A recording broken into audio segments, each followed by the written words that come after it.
Probably never. Damn. You know, A new credit let me card. let me let me get there. Let me get there. See, let me see if I can do that by tomorrow. Change your name to a bot. Crazy that you can actually still play Magia Record.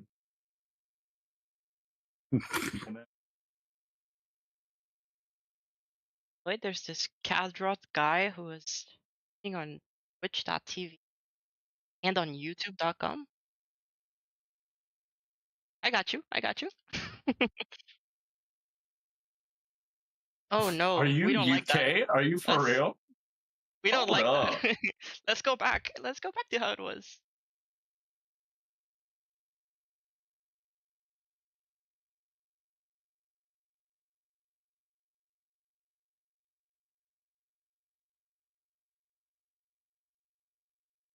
Nice piss.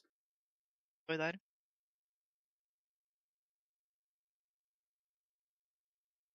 We're all pissers. Well, do I have a choice? No. I expected.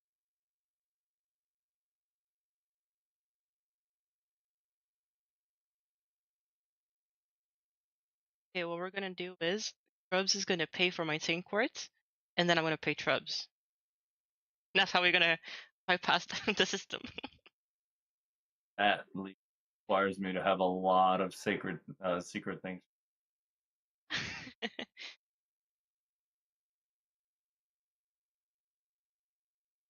2.5%.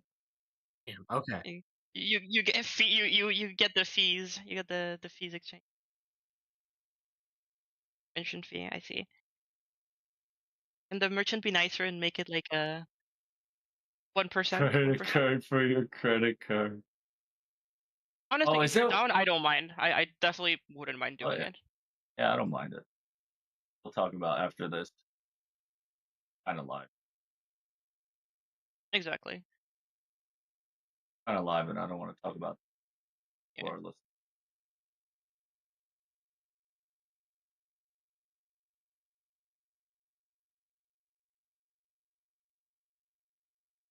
Oh my god. You know, I didn't think Thank of it, but yeah. You've shown a great example. Thank you for a nice example. Oh, that's gonna be rough. That's gonna be Wait. funky. What's in the result? Don't worry about it. I'll Okay. explain once We'll things talk are about over. it later. Oh, I okay. know Okay. they can't hear you. That's why I wanted to cut it short. Hey, how was your roll? Welcome.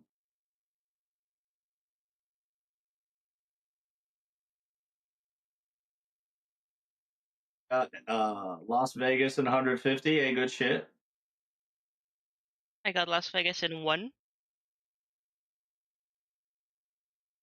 Please. Yep.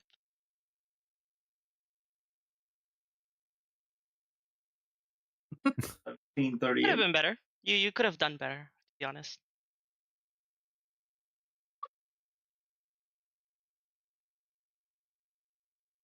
Yeah.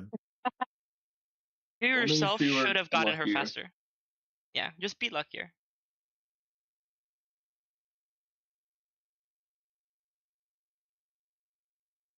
True. True. Anything under 2,000 is happy face. Yep. I got her in Was it gonna 600. be- I'm cooked. Listen, Oh, 600. good Marcus. It's cute. Back in the It's day, that's a still- cute number.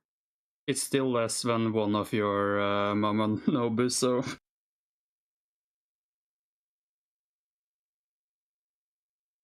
He made all you bitches. But Pity did save us from punching something out of existence. That was not the 4-star I was looking for. I guess I'll take it. No, I got Bargest. Right. On I rolled on JP. JP. On JP. Mhm.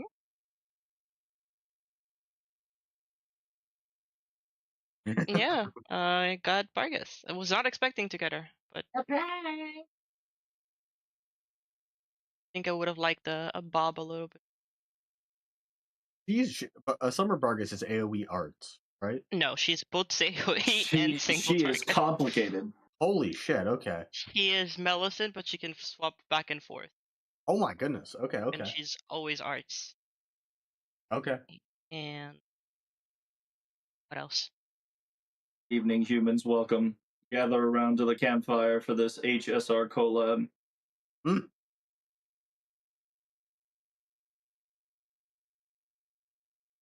Dude, But what if? you But should what if? say But what if it's the Saber? collab.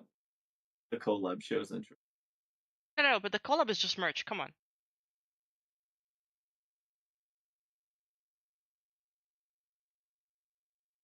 In technicality, what if they fucking lock that shit in season 2? Dude, that's what I did to a lot of characters. I've never played like other games. I just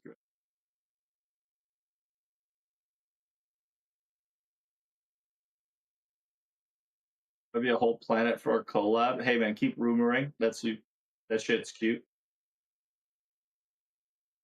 I don't even think that's something they can do. It'll just be a costume. Just a reminder, there's 3 planets in the game so far, and it's been like a year Well, and a half since it's been out. And Here's there's the thing. 3. You think they're gonna make a whole one just for this collab? There's a thing called Persuado servants in FGO or Fate, excuse me. So they can Persuado the characters in the game.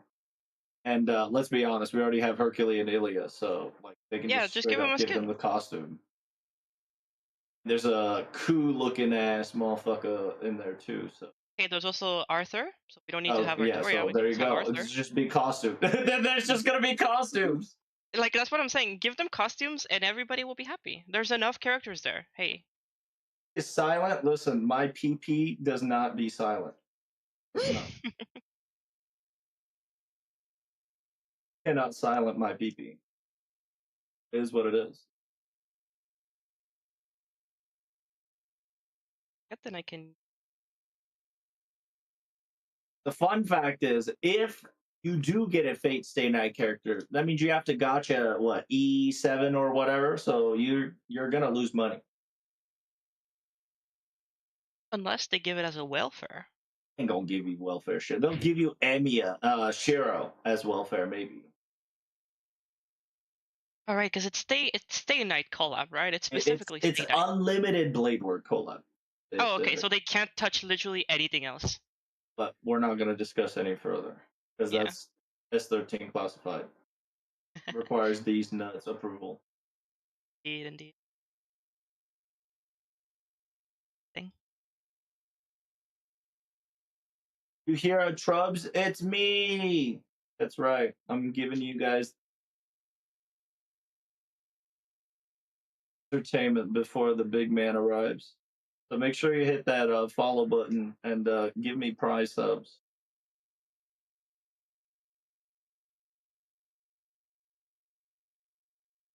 Any primers? That's right.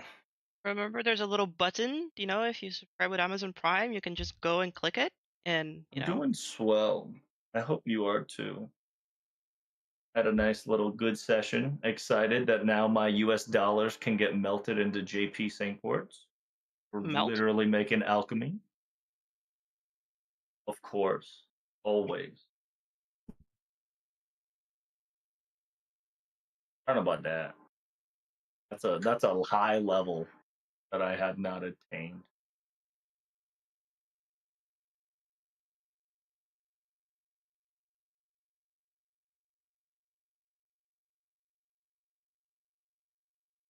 Listen, if Hawkeye Star Rail slaps you with a planet and then says, "Give me more gotcha money," do you think your gotcha money is gonna be a planet?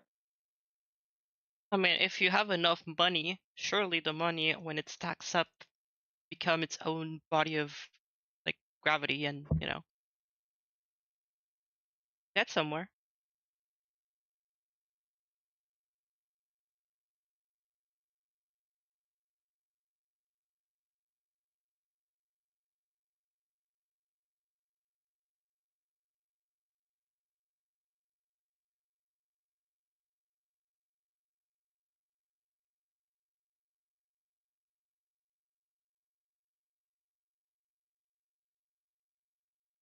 Oh yeah.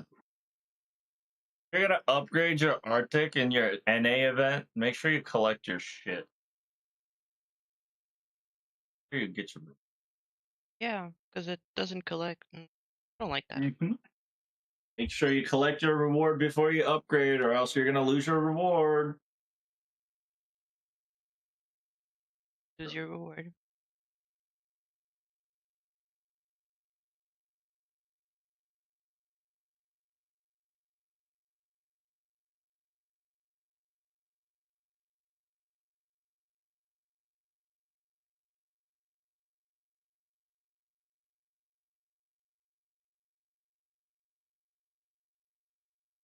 I thought stuff carried over. Does it upgrade? Does it not? Nope. It does, but it's not. It'll reset your timer because it makes the timer go easier. Unless they patched it, which I highly doubt.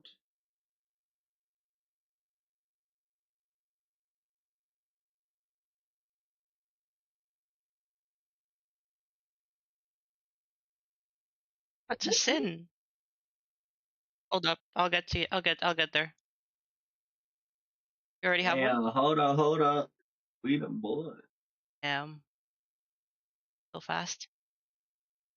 I mean, that's kind of his job, you know.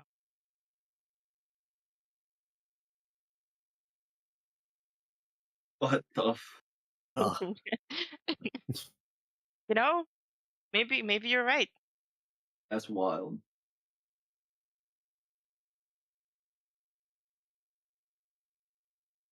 Yes, you can buy Saint Quartz without VPN. At least Unless on you're my me. side. Unless you're me. Yeah, unless you're her. 'Cause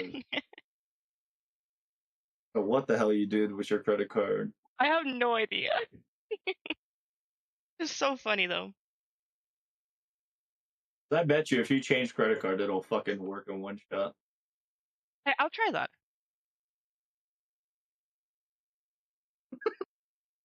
Ask Yeah, my girlfriend to let me borrow her credit card. Easy. there you go. Perfect. Just rotate the credit card. I don't think she'll like that.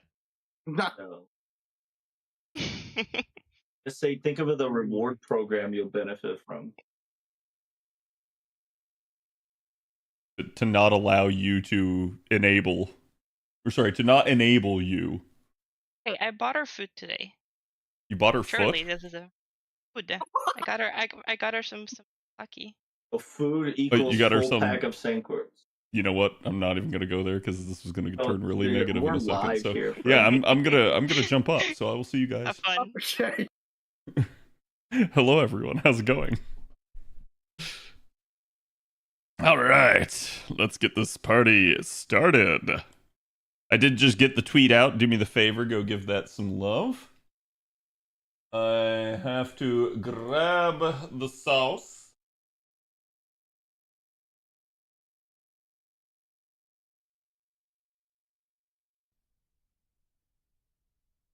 And then I'm gonna have to update the art because I totally didn't do it for pressing the live button, so without revealing it to you, I'm kind of toast.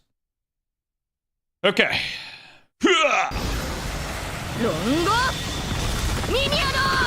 Rongo Miniado. Hello, everybody. How's it going?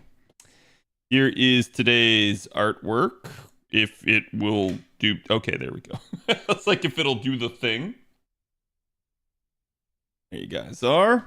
And like I said, I've got to actually update it because I totally forgot to do that before pressing the live button.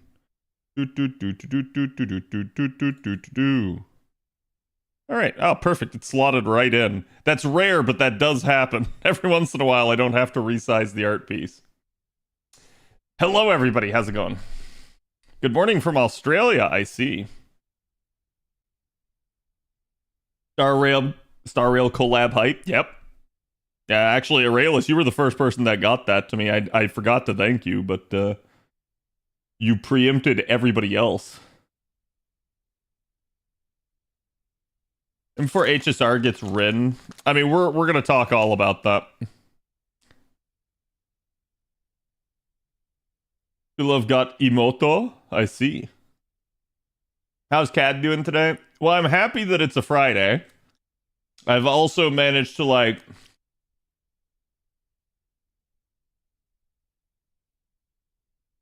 I've managed to get a couple things in order for the collab, or not collab, for the debut. So I've got a little bit to do on that front, but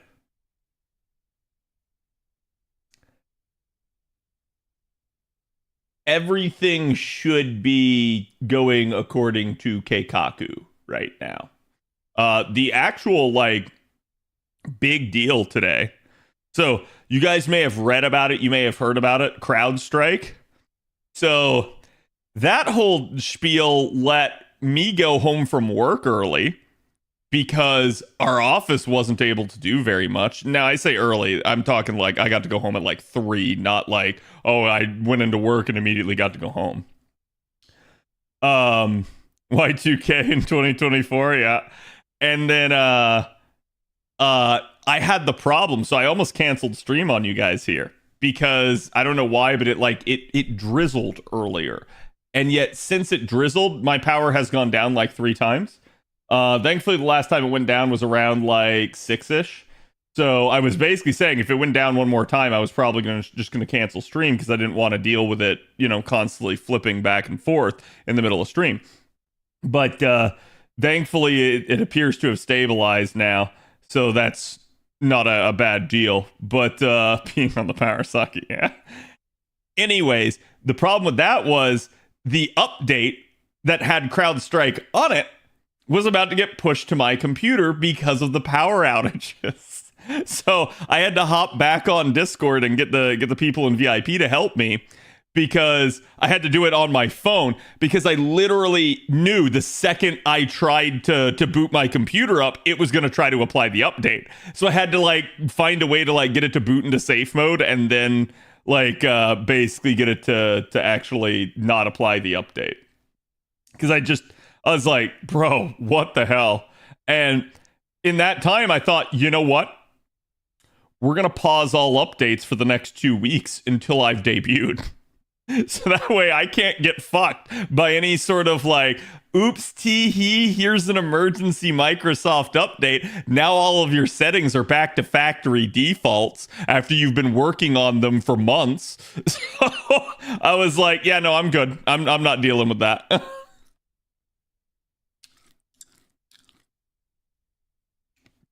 CrowdStrike, yeah, CrowdStrike is, as far as I understand it, it is a IT firm within Microsoft that works closely with them. And basically they handle like security features and stuff. And I guess Microsoft did an update today that pushed it live to a bunch of computers. And I guess the problem with that is that it was faulty in some way. So it was causing a bunch of computers to power cycle over and over and over and over again until they eventually BSODed. So blue screen of death, right? Like, so it was a huge issue. It apparently grounded like half the flights in the United States. It straight up, like, I had a picture here. Let me see if I can find it real fast. Somebody was mocking it on Twitter. Yeah, here it is. The CrowdStrike mood board. Hello, everyone. I hope. Oh, hold on. That just started auto playing a video. Oh God, where did that go? Yeah, there it is. Okay, so like straight up, right? This is what was happening. So like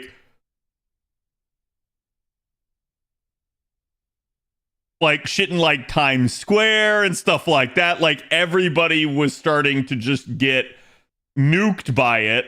And yeah, it was all just BSOD. Like, so the problem was that like they had to like try to run it back. They had to try to roll back the update, but apparently a bunch of computers just have to be manually like fixed and reverted. So the issue at play there is because the initial update was automatic, the repeal of it, I guess, was not. And so there's just still a ton of stuff. You can set up a group policy to notify you of updates, but not automatically install them. It's really nice since I don't always trust Microsoft updates. Oh, I never trust Microsoft updates.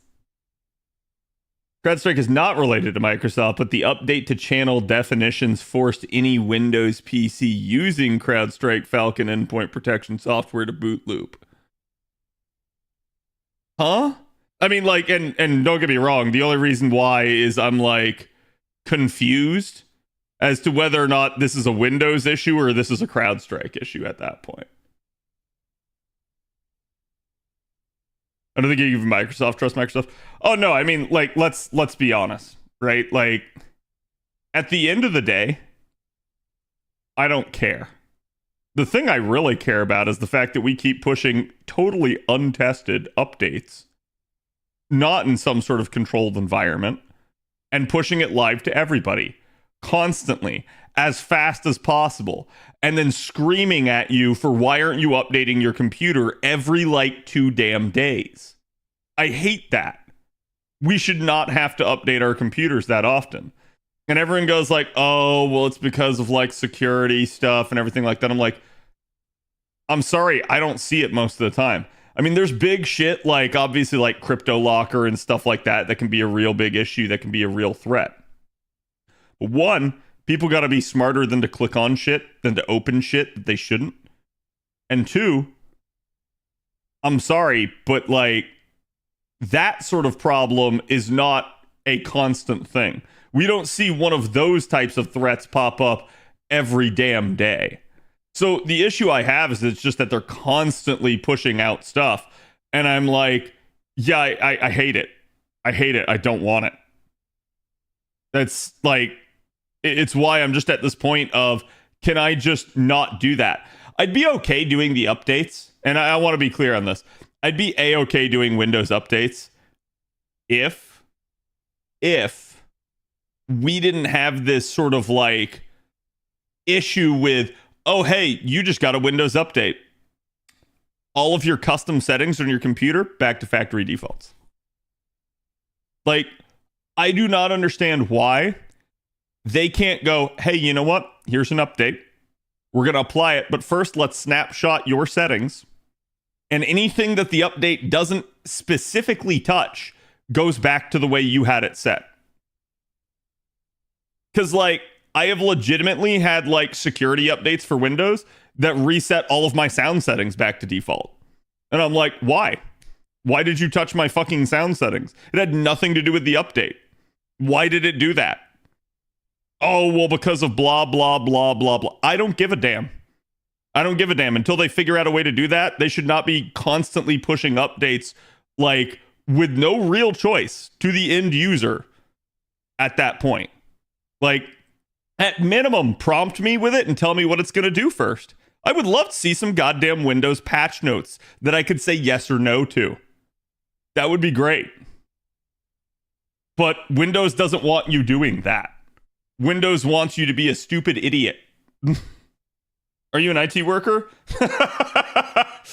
To a degree, but no, not at all. I'm an IT worker in the sense that I have to be IT to run a stream, but not more than that. They want to have to control your system, and they are lazy and only want to have easy update packaging. Yeah, 100%. And I'm like, cool. I hope you get sued over stuff like this. And I was saying this actually to a friend of mine today because I saw, what was this?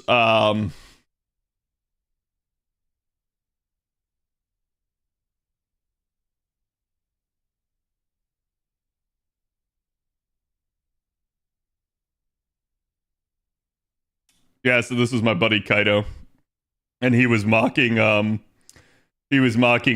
new Windows announcement here, which is that basically they're bundling even more AI in now, and they're trying to make it so that, like, oh, hey, yeah, you can just like fake draw something and the AI will fill in what it needs to do.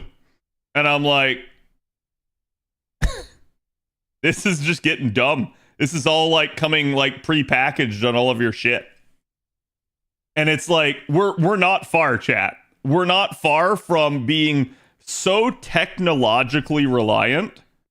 So, like, hey, everything's gonna have AI soon in the near future, that we're not far off from our first like AI caused death. It's gonna end up being a thing. And I'm not saying like, oh, like robot uprising. No, I'm just saying like AI malfunctioned and someone died because of it.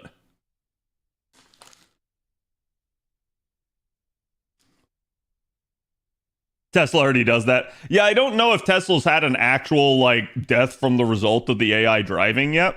I do know that they had, like, I was reading a story that apparently they had one in when, was it Chicago? It was one of the cities up in the like the Midwest, I think. And I guess what happened was they had like construction, and they had like basically a part where the road split, and then they had the like water basins that are meant to like break your impact so you don't go straight into the concrete. And a car ended up going right into it as a Tesla, and thankfully the water basins were there and they didn't die from it, but they would have otherwise. Because the thing, instead of like splitting, the car just went straight. It did not go left or right.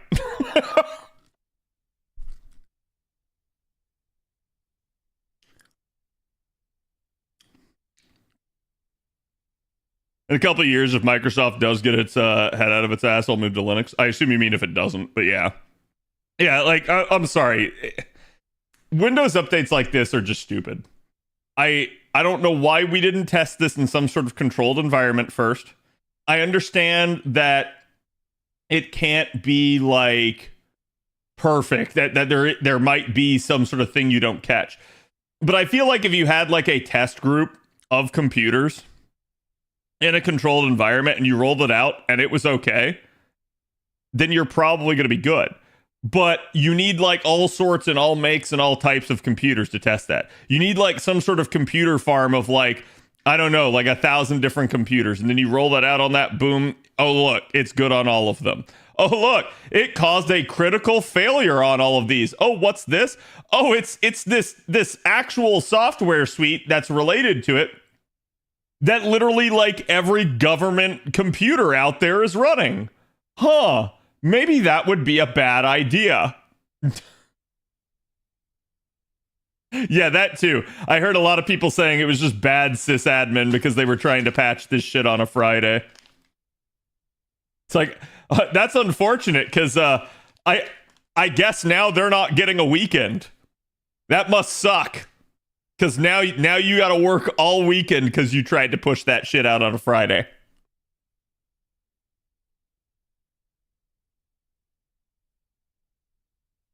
Hi, Angora. How's it going?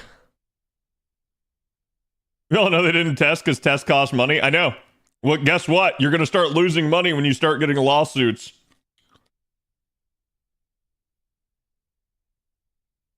What is HSR? Hunkai Star Rail.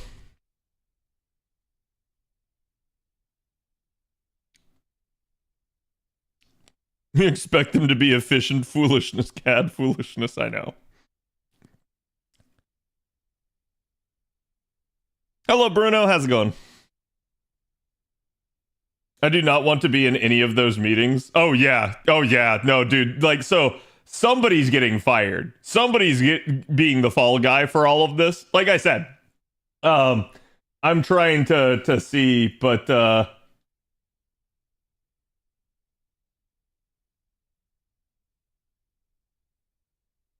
hold on.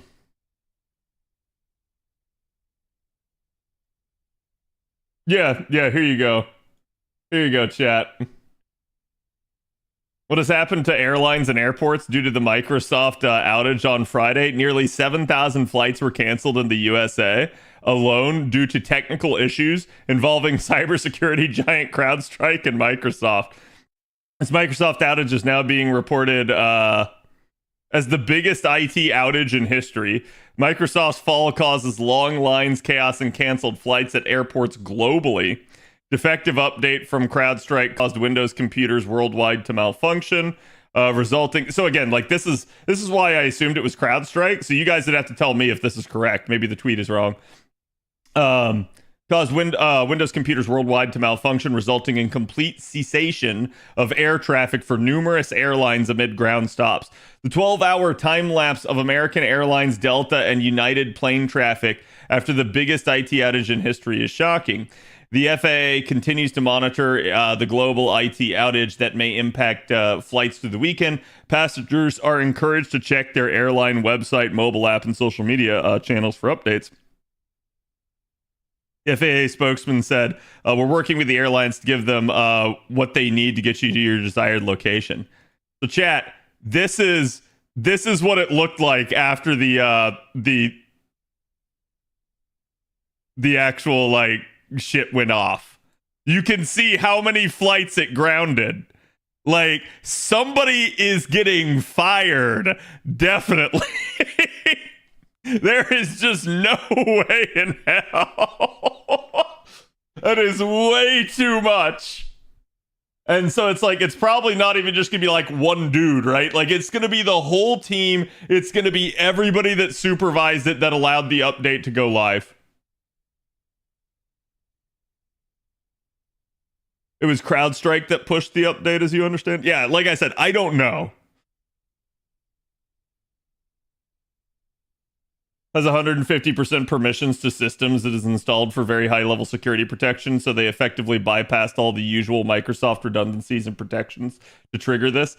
This is done in the name of much stronger security. Yeah, it's really funny. It ends up being almost like a terrorist attack at that point. Obviously, you don't necessarily have people dying from this, right? But, like, God, yeah. Imagine if it had, right? Like, imagine if something had managed to impact like critical infrastructure, like medical computers or something like that, right? Like, holy cow. Yeah, I don't even want to think about that sort of thing. Hospitals did go out? Yeah. Hopefully nobody died from it. But that may be naive on my part. We need something like this to get laws passed to prevent this from being repeated. I do think that, like, especially with our tech giants, there needs to be some level of oversight. But I also think that's the case with, like, the media as well. I think, like, people are really quick to say, like, oh, no, you can't do anything to, like, impede these places. And I'm like, yeah? What is this? Like, this is gonna keep happening unless somebody actually watchdogs this shit. Or at least, like, there's some sort of better control over how they are just pushing shit live, right?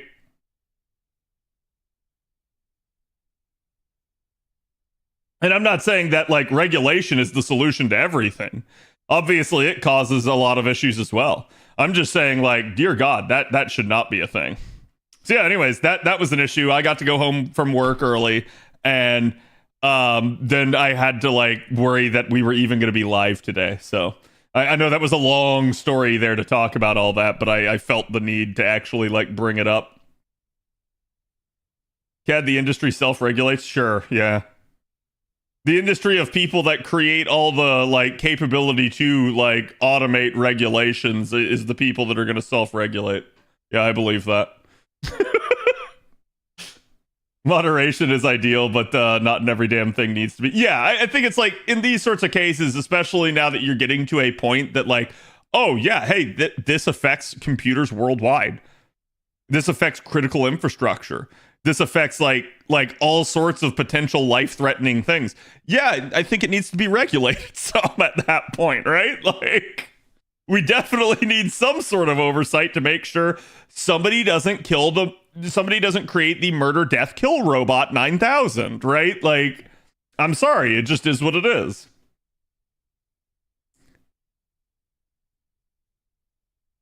Air traffic control is very centralized, though. Yeah, I think it is, and that's partly why. So from what I heard, like, the reason not every single airline went down from this is because some of the airlines are antiquated enough that they were not on things like CrowdStrike. Like, apparently, like, Southwest Airlines was still able to operate perfectly fine. And it's because their computers are so antiquated. Which is like, goddamn. Runs on Linux, yeah. All the computers at his work went down too. So our computers were running it online, but none of our cloud-based servers and services were able to work. That was the issue. So it's like, we ourselves didn't get hit, but they did. everything we rely on got hit. It's just security-wise, we were safe.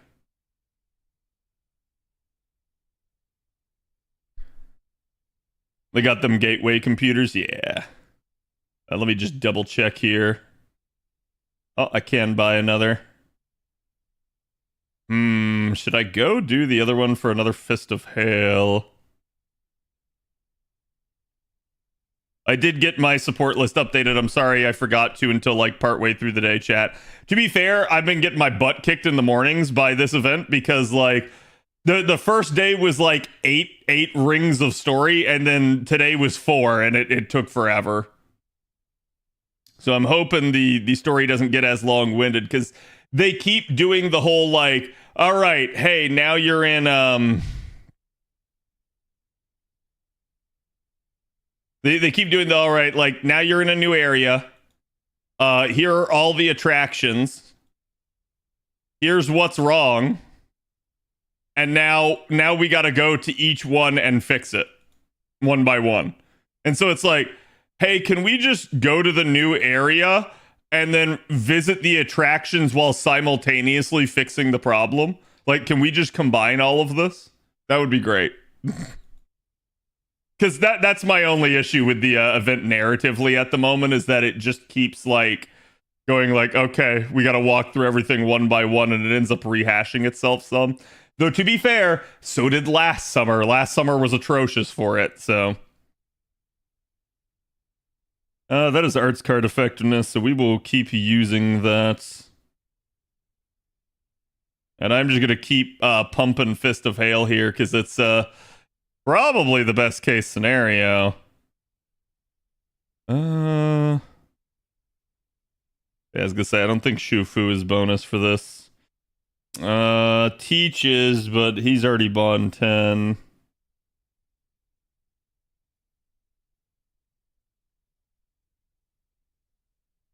So I think what we're gonna do is I think I'm gonna switch to Mashu, and then that should give me enough for that. There we go.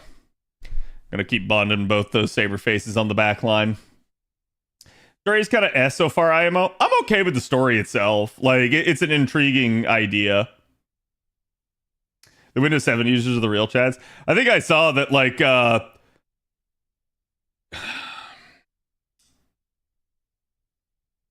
I think I saw that, like, it's something like 0.5% of all users are still on Windows 7. Which is like, while that sounds bad, Windows 7 is still beating things like Windows 8. Like, so it's definitely a testament to its actual staying power at this point.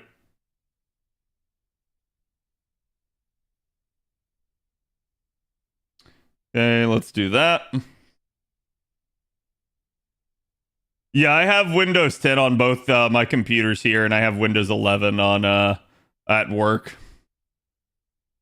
Cat, which Valk will I choose? It'll be Thrud. Because Rindir especially exposed that today she is a saber face. Did y'all catch that? Like, straight up, she was obsessed with food in the story. And I was like, God damn. Looks like a saber face, acts like a saber face. Why does Windows 11 get so much hate? So part of that has to do with the fact that like the in-between patch cycles, usually between good product cycles, in between good Windows updates, has a tendency to just be bad. And the other part of that is Windows 10 is like finally stable, and people are like, please just let us like stay with this. And Windows 11 doesn't really change anything, so everyone they're trying to get you to update to it, but nobody really cares. It changes the interface, yeah. They also promised 10 would be the last Windows. Did they? I don't remember that, but you got to understand though too that the issue with stuff like that is like how do they monetize it then, right? So like the last Windows will be a Windows that is a permanent live service thing that you have to pay a subscription for. I hate to say this, chat, but y'all know it's coming. Y'all know it's coming. They're gonna go the Adobe model.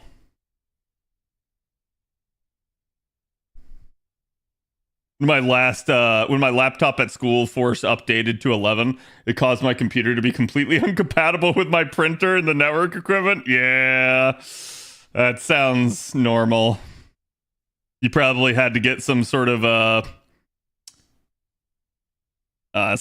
like adapter for it.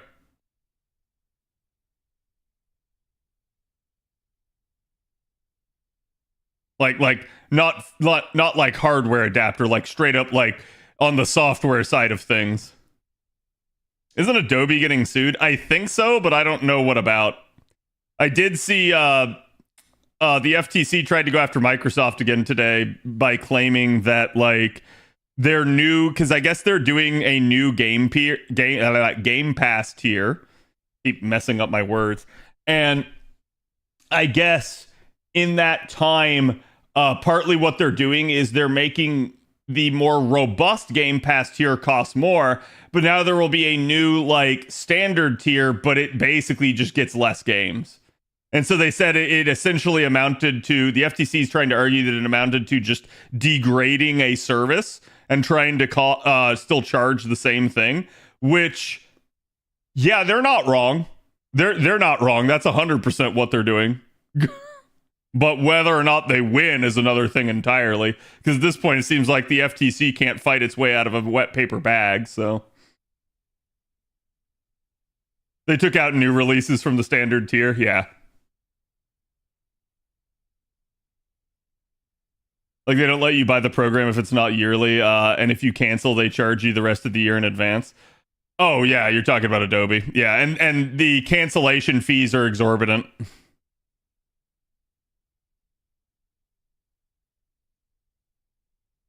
They pushed an update that let them use anything you create, but they forced you to agree to terms and service before you could do anything like uninstall it. Yup. Yup. Yup.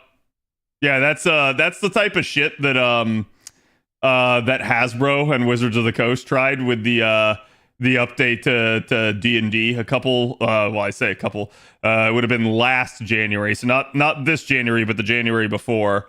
They basically tried to do a similar style of thing where, oh hey, yeah, like, look, you can totally have everything, like, and we'll give you this new system, but like, you got to agree to our new terms, and our new terms say that everything you create is ours.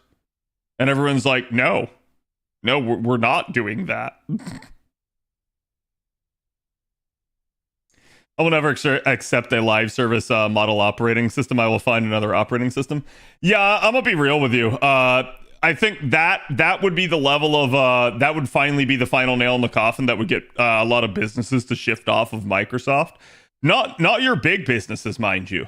Your big businesses would probably have some sort of enterprise plan and would just say whatever. Your little guys though that can't afford the like per computer subscription costs, oh no, they're done. They would be done at that point. They would just straight up get off your infrastructure. It would be difficult for them to do so, though. And they would absolutely be very angry about the entire process. Oops, I did that in backwards order. Oh well. Still works. Hello, Linux. You looking fine these days? Yeah, pretty much. People would move over to Linux and just try to get the, like, Microsoft software suite. Like Office and stuff. You will own nothing and be happy. Yeah, I don't think people understand that people are just getting fed up with this stuff. Like your businesses don't seem to understand that, again, your infinite growth is not sustainable. Everything can't be a subscription. And you cannot constantly just milk people and get away with it and not expect some sort of like fallout, some sort of kickback. Dandier Saucer, thank you for the follow. And Susudes, thank you for the follow as well earlier. Let's see, before I do my upgrade. So again, chat, make sure you, before doing an upgrade, that you actually like collect the rewards. That way you don't go like, oops, teehee, and then do the upgrade, because what it does is it actually resets any timer that you had. So you want to make sure you collect and actually get the result of whatever the hell you had going. I don't know if the businesses care if they don't understand, because the quarter's numbers need to be the bestest ever. Damn the future. That's fine. And I keep saying this, that infinite growth is unsustainable. You're not going to be able to do it forever. And the more you put off taking a loss, the worse it's going to be. Like, you will take that loss eventually. How bad do you want it?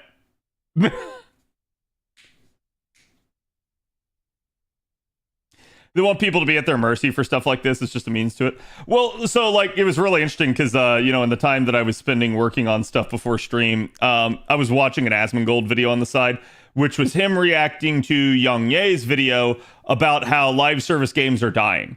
And the title was pretty much bait because live service games aren't dying. But there were some good points to be made about, like, yeah, you literally have companies trying to just massively shill out every game as a live service model. It doesn't matter. There's only a finite amount of gamers in the world. They have a finite amount of time. They cannot all play live service games.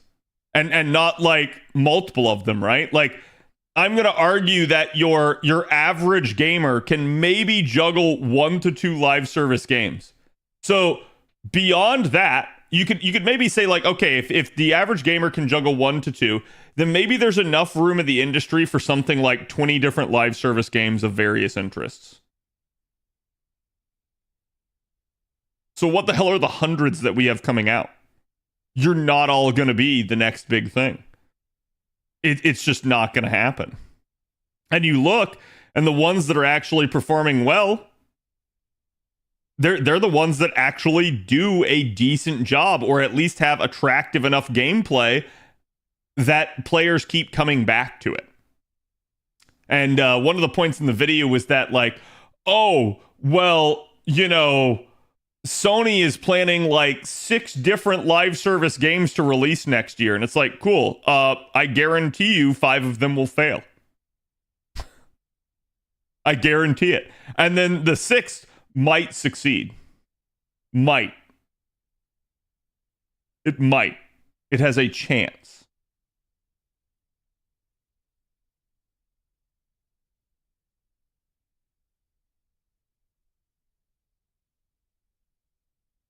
Where are the dudes? Listen, I'm definitely into that, but that to me is really all that game is.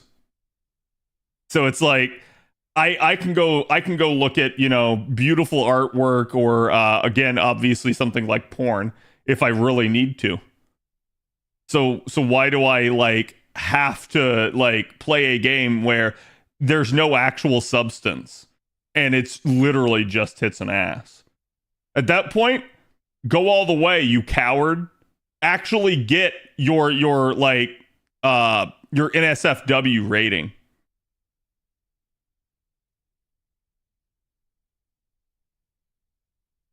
Having a steady supply of new ones is good since it drives innovation.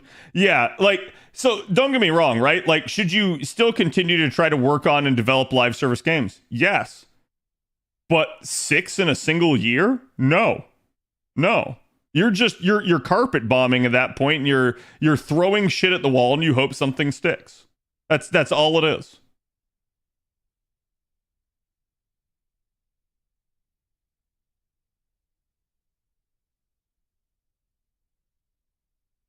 PoE League, I see.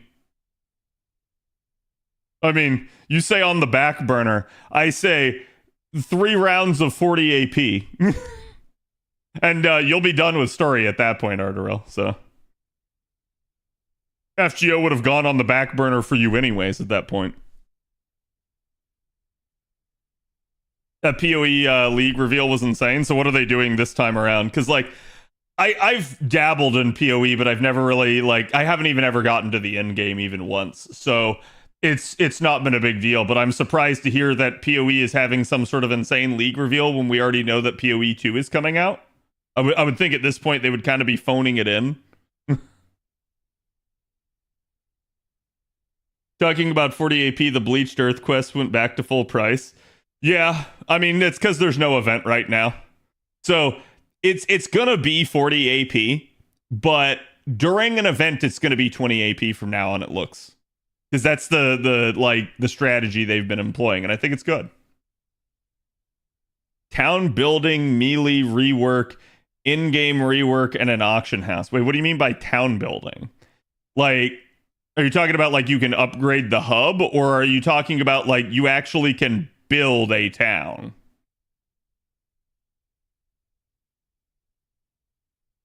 Massively revamping the entirety of Melee.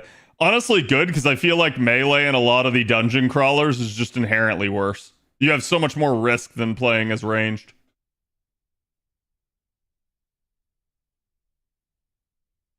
Upgrade the hub, manage workers, get resources from it. Interesting. Green Magician, thank you for the follow. Is there any sort of like cosmetic aspect to it, or is everyone's like thing look cookie cutter? Chad, I'm a sucker for cosmetics. I want my game to look unique and amazing. No cosmetics. Damn, that's money lost. Just think, they could have had more cosmetics. They could have gotten more money out of that.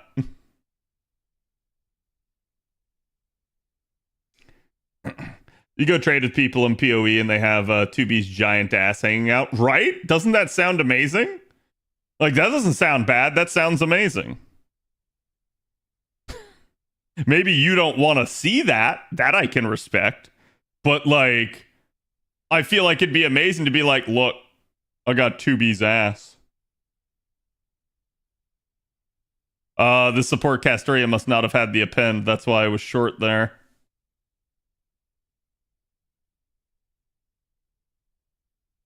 They wouldn't. The town building is the league mechanic, and it goes away in 3 to 4 months. That's sad. Like, I look. I'm gonna say this too. This is another one of my issues with live service games. Why the fuck do you have like seasonal bullshit that's good that the player base likes that you retire? That makes zero sense to me. That makes zero sense.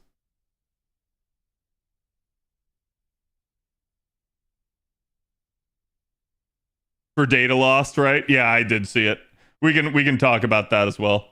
There's a lot of stuff to talk about today, chat.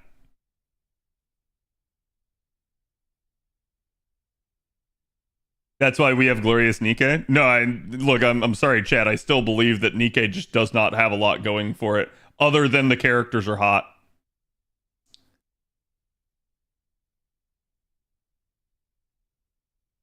He's hoping it comes back so he can get 2B in it. Yeah, like straight up, I think that's the only big deal. And so that we're clear here too, chat. So that everyone understands why it is that I'm like kind of against going off and just playing every gacha game under the sun. I know a lot of y'all like that. I know a lot of y'all want to do that. That's perfectly fine. I have limited time in the day.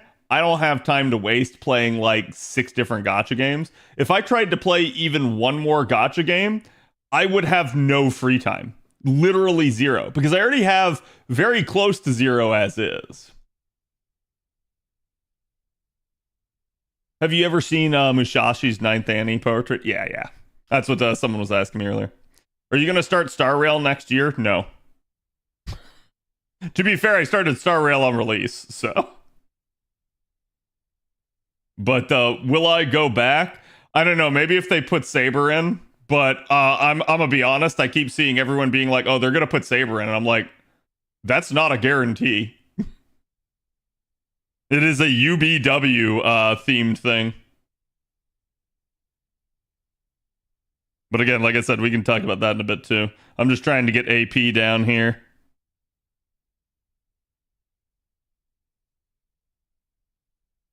I've been thinking of cutting back games. In all honesty, you should. It'll give you more time to do other stuff. And if you're truly bored, that's one thing. But I still am somebody that is of the opinion that there's enough games out there, even if we want to talk other live service free-to-play games that are non-gacha, right? That you can at least go and enjoy other stuff. I think one of the biggest problems with gacha games is that the community is all about, like, you getting on social media. you getting into Discord, you getting on into a stream, you going on, like Twitter or something like that, because there's so little like community aspect to these games. So if all you do is play gotcha game after gotcha game after gotcha game, you probably end up feeling, whether or not you realize it, more isolated. You feel more alone. You don't feel like you have that connection to people anymore. And I think that is kind of an issue. So it's like a little bit, go out and play a multiplayer game. Go make some friends. I actually think that's a good thing. Don't put all your eggs in one basket. And by one basket, I mean the gotcha basket. Indeed, I need a moment of silence for good Blizzard. Yeah. I'll say this too. I feel like that's a problem with gaming overall right now. Like, I feel like for a long time here, we had games that incentivized you to like make friends and like get to know other people. Like, so it's been talked about before that like nowadays when you go into like COD and you go into like the quick play, it just like loads you into another match, and then like you get out and you're looking for another match, and it like there's no more persistent lobby. It used to be that you would go back into the lobby with the same people, and then it would start to load another map. And so you could stick around in the lobbies and you could actually get to know people if you wanted. Obviously not everyone did, and obviously you didn't have to do that, but you could. There was that capability and there was that option. Now there is no option to do that. And so players just never form any actual like relationships with anybody else strictly online unless they meet them through some other service. You literally require things like Discord, Twitter, Reddit, that sort of stuff in order to actually meet people.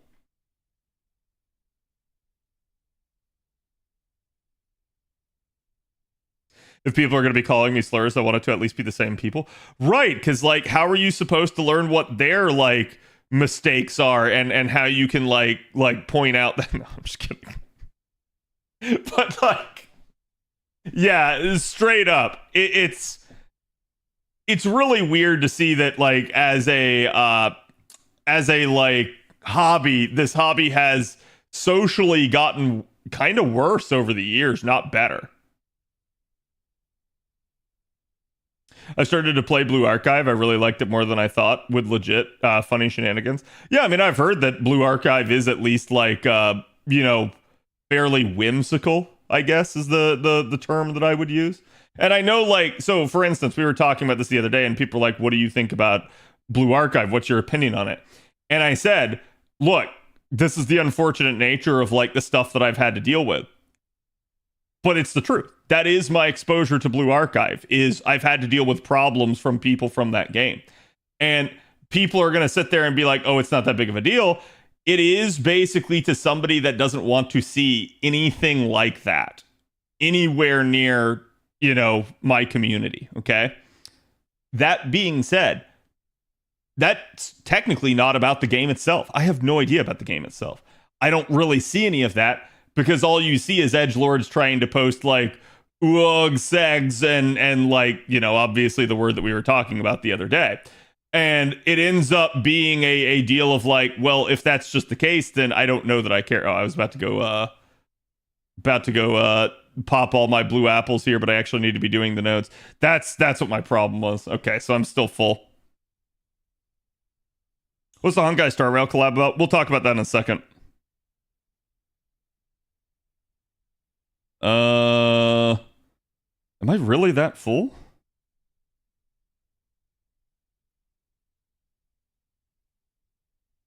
Now you could just be a dick ass and no one cares. Yeah, a little bit. Like, that's actually a problem, right? Like, so hear me out on this. Now, because you can just be this like shit ass troll all the time and you don't ever hang out with anybody, you never learn how fucking annoying you are. You never learn why people don't want to spend any time with you.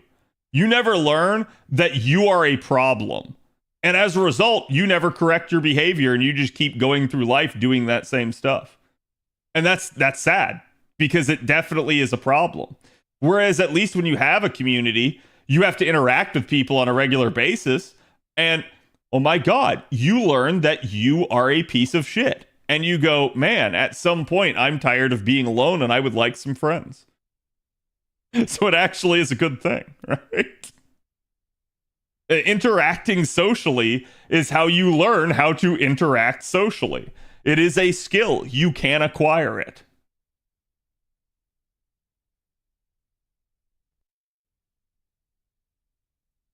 Never hang out with anyone, become more annoying, become unable to find friends and stop being annoying. Social death spiral. Yep. We live in an age where you can't get smacked in the back of the head for being a turd monger. Yes.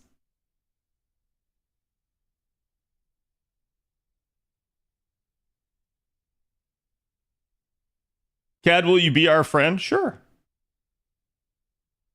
I knew nothing about Blue Archive, so this is way over my head. Oh, to be fair, I wasn't talking about Blue Archive there for that. Chat might have been, but thinking him from work for a bit. Hope it's not being too bad for you. Also, I hope the IT stuff didn't impact you today as well, Ern.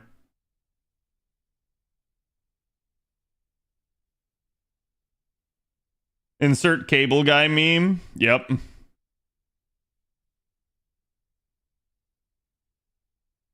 I played very, very little WoW, but I only played with my IRL friends. Yeah, I mean, I'm gonna say this. I think one of the best parts about MMOs is the community aspect. It is the unfortunate nature of, like, I was not a huge fan of Final Fantasy 14 in that regard. I felt like 14 incentivized small groups and, like, not, like, sharing, basically. I think it would have been better had they done something like that.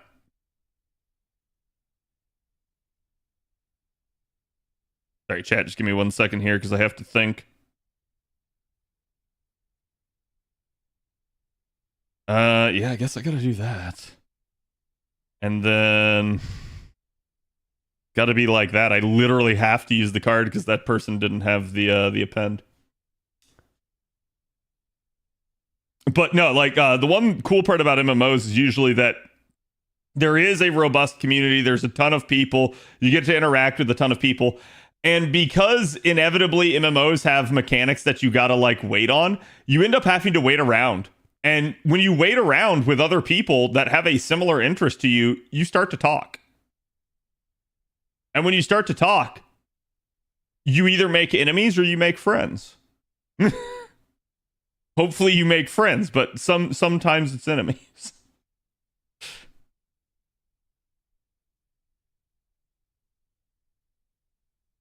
I have opinions of 14 that I'll keep to myself. No, that's all good. Like, I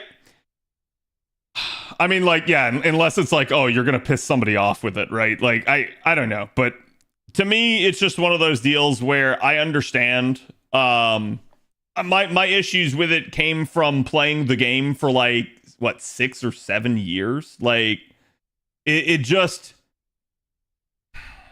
it's a good game. It's a really good game, but I wish that they had done a better job on the community side of things and actually, like, incentivizing people to play with each other. Oh, I didn't do the Castorian P. That was dumb of me. I always been enemies in the Hoyoverse community.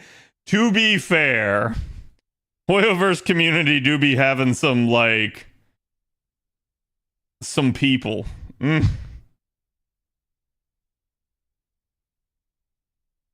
The silly meme guys are just doing it on purpose to scare away a certain type of people. That's because they're tired of a certain type of people. Essentially, they're secretly gatekeeping.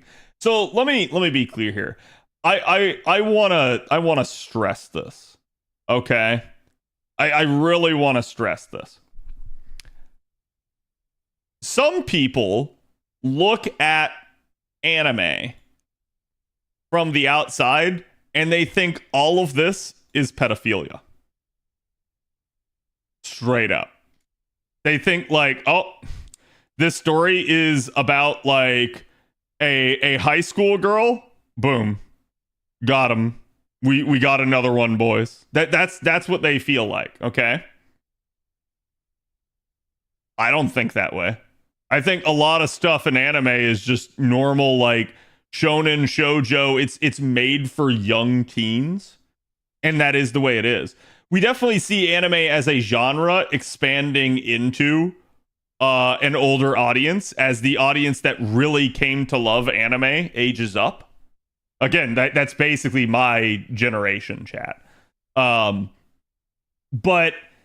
where I'm going to draw the line, where I'm going to say the issue is because it is there. They're not completely wrong. They're just mostly wrong. But in anime, there is, you know, hey, there's like the high school girl. And then there's like, hey, this is totally like the grade school, underdeveloped, like vulnerable child girl. I say girl, it doesn't have to be a girl either. And people want to do lewd shit to that. No, I'm sorry, that's pedophilia. Like people can try to say otherwise. No.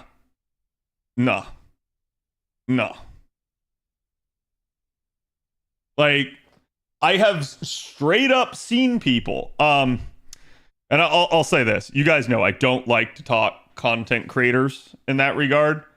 But without naming names, there was an FGO content creator who was a pedophile. How did I know this? It got exposed on Twitter. Back when likes were public, the dude liked something that was, I'm just going to say, disgusting. And it showed up on my feed. I have never blocked and unfollowed someone so fast. Oh, also reported, but like straight up. That person got asked about it later and said, in response to that, they basically said, I think it's ridiculous that people can see your likes. And I was like, that's what you have to say about that? Not, yeah, that was a misclick. I totally shouldn't have clicked on that. Like, no, you're just straight up admitting it. You're self-reporting at that point. Like I said, I was fucking pissed. But yeah, it is what it is. Okay? So people will say that those people don't exist. It's not real. You know, oh, the characters are just cute. That's why we like them. Nah. I'm aware, right? And I'm not going to say that there aren't people that go like, hey, you know, that lolly character is just cute. I want to protect them. That's another thing. Okay. But that's all right. I don't have proof, but you might be. You might be. And I'm going to keep my eye on you type deal. If he denied it, people would just assume he's lying anyways. You're not wrong. But I'll tell you this, at least he would have been on the record as having denied it. Right? At least he would have been on the record as having denied it. So, yeah, I'm sorry. Like, there is a line that I never want to see people cross. It is not cool, and it is really fucked up. So, I don't care what people think on that one. People are, I guess, welcome to think what they want, but the second you start, like, crossing that line, to me, at that point, you're taking advantage of people that don't have the capability or understanding to make correct decisions. And it is not okay.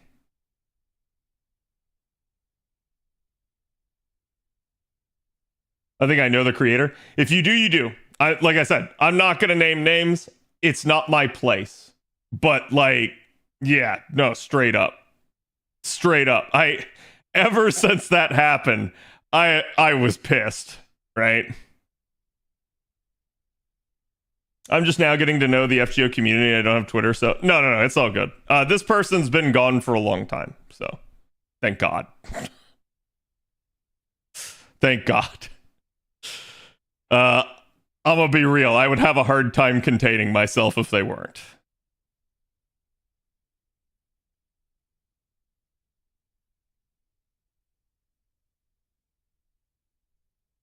I ain't saying those people don't exist, as I said at the end of my previous message. Yeah, I know. And here's all I'm gonna say on that. So like you're saying that people do it to gatekeep, right? And I don't know if I said it, but Expose, thank you again for the 9 months. Yeah, I'm gonna talk about the HSR stuff. But so like at the end of your message, you were saying, oh, they do it to gatekeep people because some people are undesirable. Don't get me wrong. I do agree in the sense that like you're like normie type person cannot comprehend anime characters and thinks that there's like some problem nowadays with just anything anime. I get gatekeeping those people. However, there's a point where, oh, we're doing it just to gatekeep. Yeah, but how many bad actors are in on that? How many people are hiding behind that as an excuse to straight up be that way? That's the issue I have with it. So that's why I don't like that stance. Oh, we're doing it to gatekeep. No, you're protecting pedos. Straight up. I don't like that stance, and I never will. That one's just always going to be a problem in my book. Even though I got spooked by Europa, my first one in Hephaestion, I got Lady Avalon. Thanks for your explanation video. Nice, congrats. Yeah, we don't need to keep dwelling on that topic. I understand that's a contentious topic.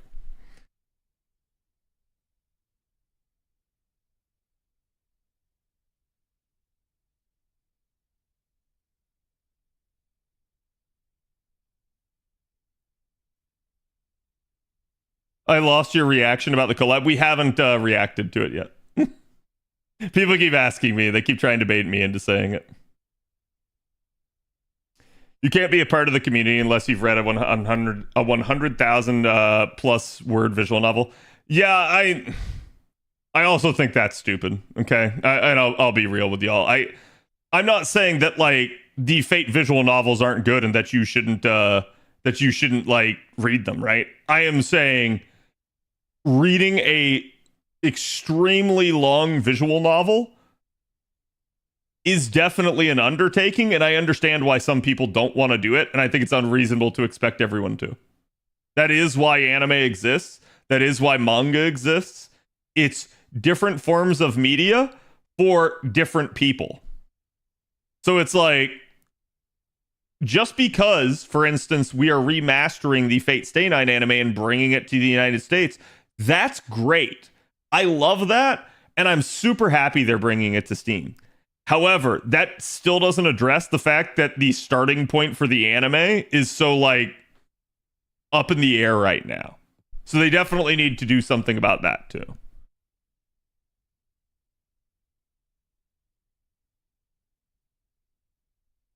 I meant lines, it was a joke. It's all good. Besides 14, have you played other MMOs? Yeah, I'm originally an MMO player. It's probably the reason that I'm very good at this game to a degree. Like, I very quickly can break down a lot of stuff. I remember a lot of patterns and that sort of thing. You can't be a part of this community if you haven't read this media that is longer than all of the Lord of the Rings books combined. Right. So, like, it is what it is. I understand why people want people to. I think the idea should be, hey, you should totally go check out the visual novels. They're amazing. That's what people need to start saying, not, well, you haven't read the visual novel. And so instead of like browbeating people over the fact that they haven't and telling them that they don't have an opinion because they haven't, you need to start making the case for why they should. And that is one of the issues. Like I think the messaging that we have on the visual novels is completely wrong. And I think when we start using better messaging, it gets through to more people. Gets through to better people. No, I'm just kidding.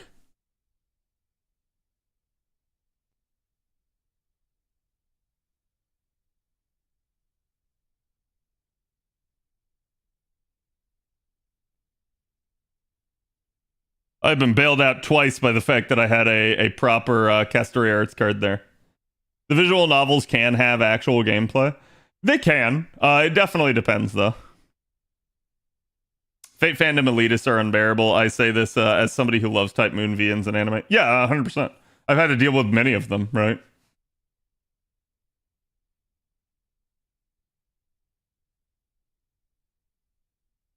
I think the English release will help a ton on that front. I do think so as well. I think you'll get more people actually reading it, but you'll also get a bunch of people that are going to go like unhinged because for some odd reason they still can't seem to get people to actually like read the visual novel, and then they'll finally understand. I hope. Or they'll just be stubborn, right? But they should finally understand at that point that what is stopping people is not the access to it. Because people have been pirating that shit for years. What is stopping people is straight up they don't want to or have the time. Hey, have you heard about this cool visual novel? Yeah, exactly. Fuer Stern, thank you for the follow. And I don't know if I said it earlier, but Valoria and Green Magician, thank you guys for the follows as well. The cursed name is going to be more common too if they put it in the VN. Oh, that's fine. I chat straight up. Day one of release, there will be a Steam patch to fix the name, because it is as simple as find this and replace with this. That simple. Straight up. It will not be difficult for someone to do that. Fun fact, LB6 is a higher word count than all of Lord of the Rings. Yeah, oh, I believe it. Now, okay, this is going to be a hot take, though. This is going to be a hot take. It might have more word count than Lord of the Rings, but Lord of the Rings tells more story and tells it more eloquently. It is what it is. And I'm not saying LB6 is bad. I'm just saying Lord of the Rings do be that way.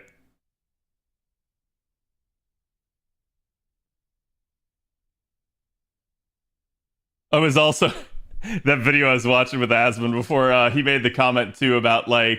because he was alluding to Rings of Power, and he's like, how is it that you buy the rights to a $1 billion franchise and like two idiots in a basement in Hollywood sit there thinking that they can do better than the person that wrote that, than the accomplished like professor and linguist? You think you can do better than that? And I'm like, he's not wrong. Can we get an FGO mod that fixes the name? Probably. It's because Lord of the Rings has a ton of lore that was created outside the books. What, for why, like, Lord of the Rings is still really good? The thing about that is, the majority of what makes Lord of the Rings good has nothing to do with the external lore. Because most of it is told to you in the actual book. And anything else that happened outside of it is there. It might be referenced. They will probably give you an appendice on it that actually does at least TLDR it for you. And even if you didn't have it, you'd still appreciate it. It's still that well written. Like, I have like a man crush on Tolkien in that sense. He did a fantastic job. It is one of the best like tales in all of history. It is just so well crafted. This reminds me of what happened to Game of Thrones. They screwed up the story and then had to make shit up. Yeah, I mean...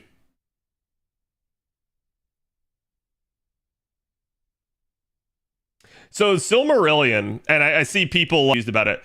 So that you guys understand what the Silmarillion is, the Silmarillion is quite literally a history of the world as told from the perspective of the elves.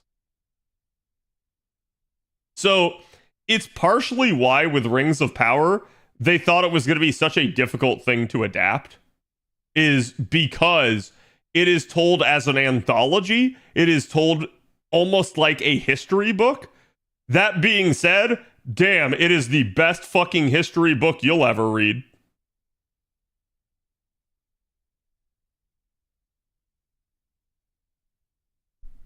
Silmarillion is amazing, but it's not why Lord of the Rings is fantastic. Yes. Yeah, and so that we're clear, chat. Lord of the Rings became popular and was amazing before the Silmarillion was ever written. Like, the Silmarillion, I believe, was unfinished when Tolkien died. And his, I think it was his son, actually, like, sat down and had to assemble the notes that he had for the remaining parts and cobble together some of it. Which is why the Silmarillion is a more difficult read than base Lord of the Rings. It simply does not flow as well.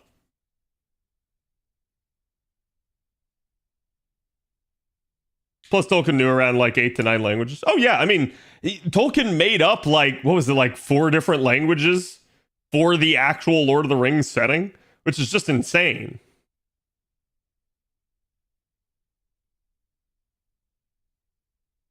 Oh, that's a cute one, Deontay. Is that just base Twitch?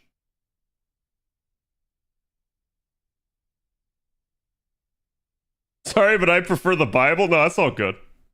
Listen, I said one of, not the, right? I think we could all debate what the best story ever written is, right? That sort of thing I think is like, okay. I'm saying Lord of the Rings is undoubtedly one of the best.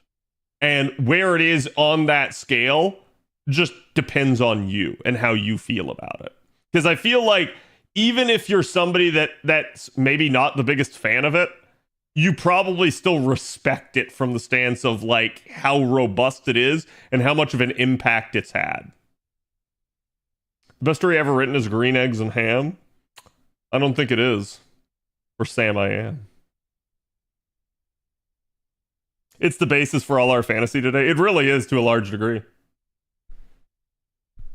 Romance of the Three Kingdoms. Yeah. There's definitely a lot of stuff that we can say has been influential, like story narratively wise.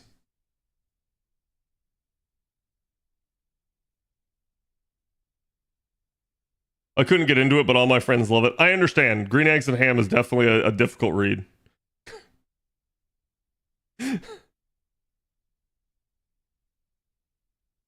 Two forms of Elvish, Dwarven, Black speech, and a smattering of other languages, just to mention a word or two. Yeah, it's actually like insane the amount of like world building prep that Tolkien did, and then the ability to like piece it all together. Tolkien made a story that feels like it's one of the great epics, but with only a fraction of the age. Yep. Unironically, the Odyssey. Oh yeah, no, the Odyssey is actually really good. I'm confused with collecting the items on the NA event map. Do we need to wait for the bar to be full? No. So that's kind of how it used to work with some of the prior events, Bab. But basically the way it works for NA right now is you're going to go, and let me see if I can show it to you real quick. You have like a timer until it fills up. At any point, though, because it happens like every couple of like, I think it's like either seconds or minutes, you'll still get some. So for instance, you can see if I were to collect right now, I have 0 out of 35 on this thing. So I'm not going to get anything. But if I were to go collect on this, I already have 200,000. So in 26 hours, this will be full. This will reach the 8 million. The timer is how long you have until it caps out. And at any given point, you can just go, okay, I'll just go collect. And you'll pull out what you have. So it's a lot better crafted in that sense. I wanted to read Tolkien after I watched Lord of the Rings, and oh my god, it was a painful read. My advice is to actually start out with The Hobbit. And you'll get a lot more used to it. And here's why. Here's why. The Hobbit was basically written for Tolkien's kids. I'm not even kidding you. Like, that is actually the origin of The Hobbit. Tolkien had done a lot of prep and written The Lord of the Rings originally, and nobody cared for it. And then he went back and actually decided to like change some stuff. And in the process, he basically had to tell his kids, I think it was like his nieces and nephews and maybe like his own kids, I don't remember, but he had to tell them some stories. And so he tried to adapt his world to a children's story, and that's where The Hobbit comes from. Straight up. Like, he actually just said, okay, I'm going to give you a more wholesome, like, not nearly as scary tale. Here you go. And then, yeah, he tied it all in, which is fucking amazing. But that's why you also get, like, you know, your protagonist is named Bilbo Baggins from the Shire. I did start with it? Okay. Yeah, I mean, like, he definitely talks in Old English. So, where's the one? There's one that I always like to read to you guys because it's it comes up for me frequently.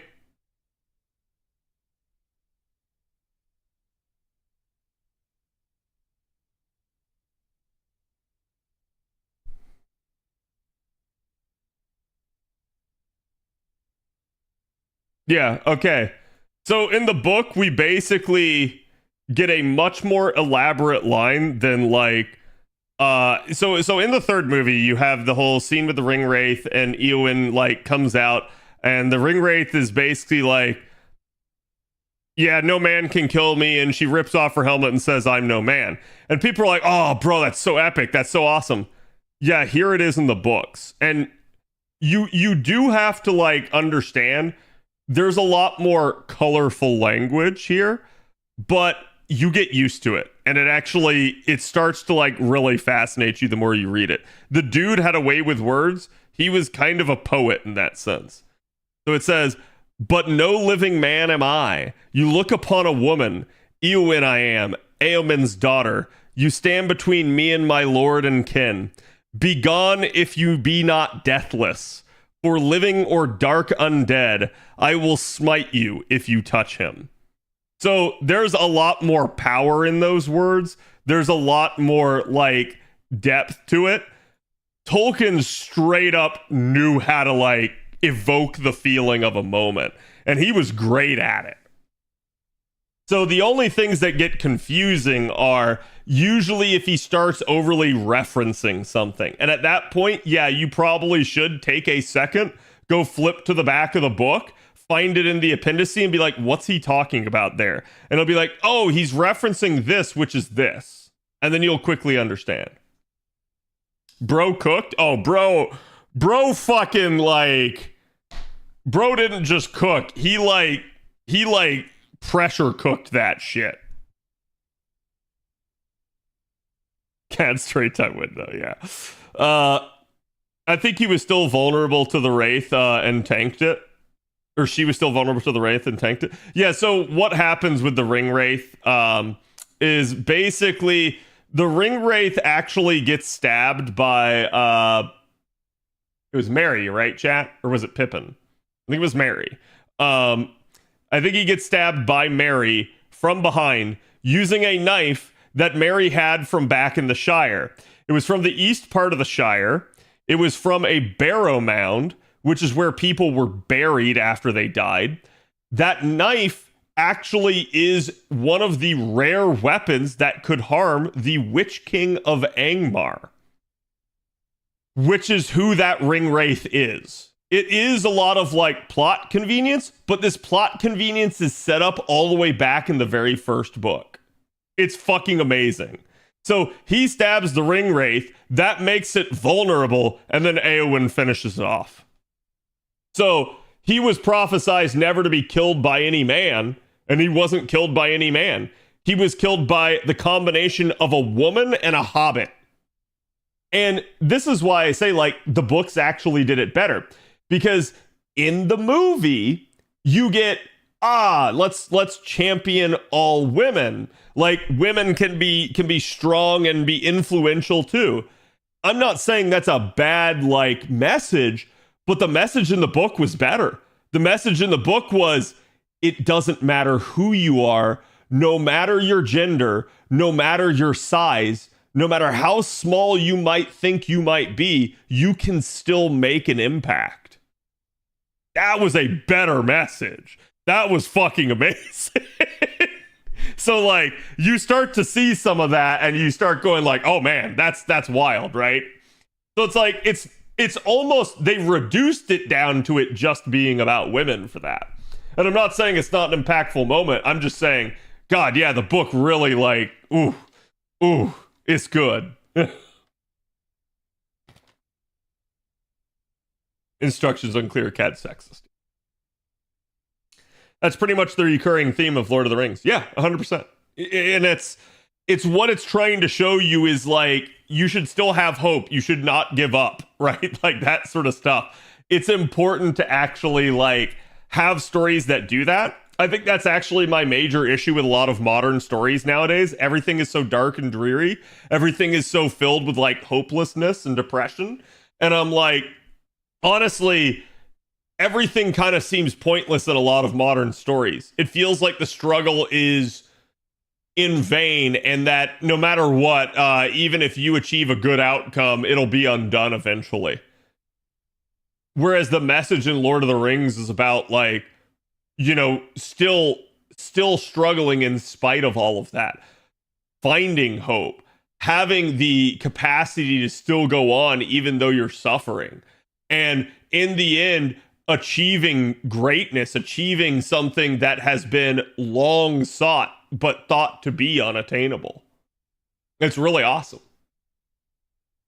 Kind of like Dark Souls. Yeah, in a weird way. Everyone would point to Dark Souls and say Dark Souls is this depressive as shit thing, but Dark Souls actually is a story of an undead guy rising up through the ranks as a nobody and finding hope. That is what the story of Dark Souls is supposed to be. Compared to modern nihilism, yeah. There's no more hero's journey. We have too many Mary Sues and such anymore. I still think anime does the hero's journey probably the best out of most modern like media types. But anime is getting kind of annoying in the sense of like it's beginning to muddy that a bunch. I'm not saying that there's not still really good animes. There are, but a lot of the like a lot of the stuff coming out just ends up being sort of slop from people that don't quite understand how to do that. And again, I'm just going to say this. You guys know that I've been writing my lore. So like, I hope you guys like it. I don't think I'm Tolkien level, right? I hope it's good enough that you guys all like it. So another thing about Dark Souls is that there's no chosen one. It could be any of the hollows to get there. Yeah. And I'm okay with that. I'm okay with the idea of like, hey, there's a chosen one. I'm also okay with the concept of, hey, there's not, right?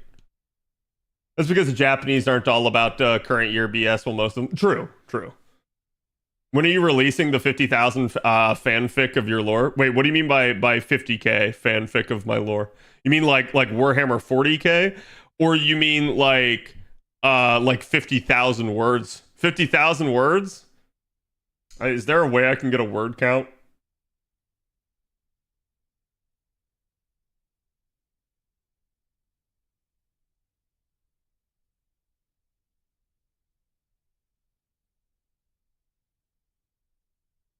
Let me see real quick.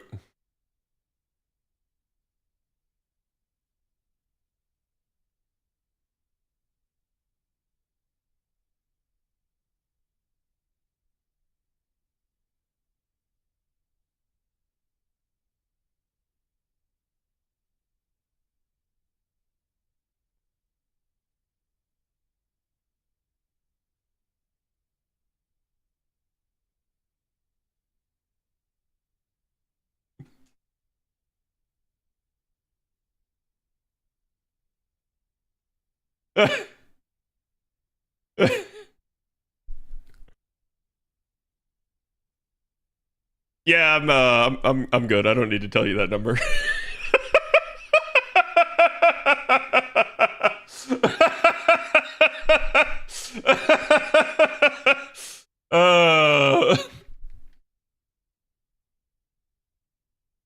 I had no actual idea. Cat, what have you done? You'll see. You guys got like 11 days. You'll see.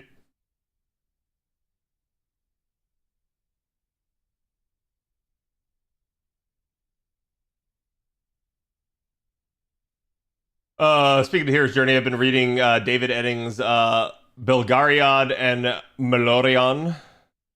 They follow that formula to a T. I was gonna say it actually sounds like naming convention wise that they're inspired by works of Lord of the Rings.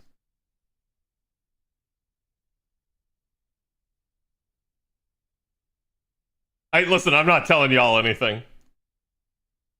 What are you debuting exactly? Was it VTuber? Yeah, I'm gonna be a VTuber.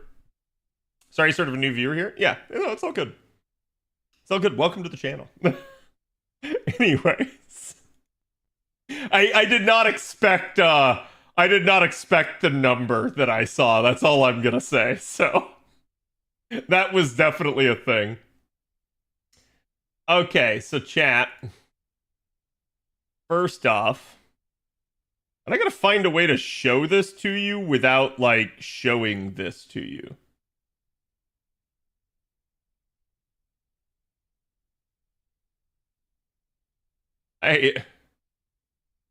What?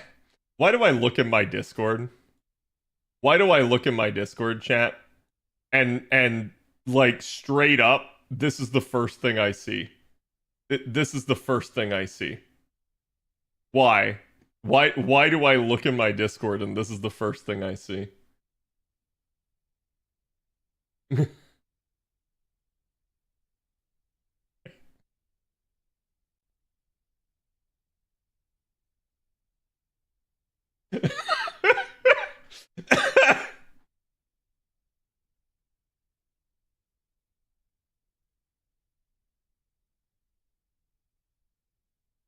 Is that the new Assassin's Creed? No.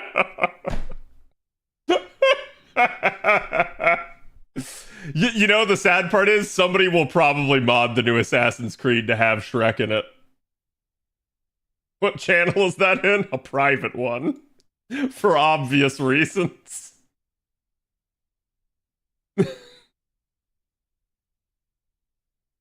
Trubs, I can't read that shit. I can't read that shit at all. You gotta Google Translate that for me. Still a pick? It is a pick.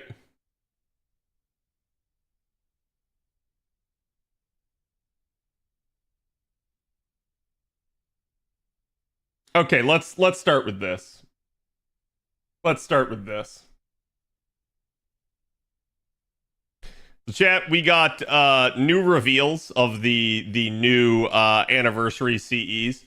We got, honestly, a pretty, like, cool rendition of Bedivere here. Like, straight up, like, this to me in a lot of ways feels like God, what is it? What's the time period? Almost feels like Meiji Restoration or a little bit after. So, like, straight up, yeah, it just he looks dapper AF, right? And then we have Attack on Musashi.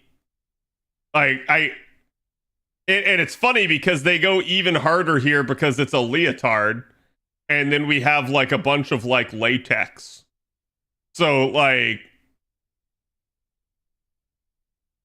I don't know, but she gonna tie you up, chat. Attack on Udon. Yeah, that's a better way of putting it. And then straight up, we got Yui Shoisetsu as well. She's got an oar. She's gonna paddle you with it. So, it just definitely really interesting stuff. There was a lot of discussion on the Discord earlier, especially with relation to the Honkai Star Rail stuff, where we were talking a lot about taking inspiration from pieces. And I did say that, like, I don't have an issue with taking inspiration from something. I think that's perfectly okay. The thing that I pointed out is, like, basically where I usually draw the line is when we're making a competitive product for things. So, like, in that regard, certainly we have Musashi here, and this is an Attack on Titan reference, and everyone knows it. But two things. One, they ain't making shit off of this. This, if anything, this is burning a hole in their pocket, because they got to commission the artist to do this. They got to, like, showcase it and spend all the money to do that. But they don't make any money directly off of this. This is just hype shit that they do for the community. So it's awesome. Unfortunately, we don't get this as a skin. So that's a problem. But at the end of the day, yeah, I don't feel like this in any way, shape, or form really infringes on Attack on Titan too much, right? If anything, they're probably like, So it is what it is, right? What does HSR mean? You're gonna find out in a minute. And then probably the bigger FGO news today was this. Now, chat.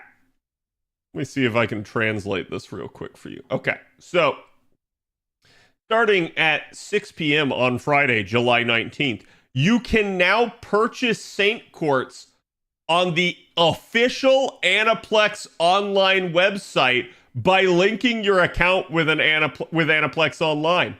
You can purchase Saint Quartz at a 5% discount compared to the usual price. So please take advantage of this offer. Called it. How many of you in chat remember me saying this? That this is what they would do. Now, the only thing I was wrong about is I was hoping we were going to get like a 10% discount. We didn't, but we still got 5%. Can you use PayPal on that website? No. You can only use credit card. However, you can use an American credit card. How do I know? I've already done it. So it is a thing.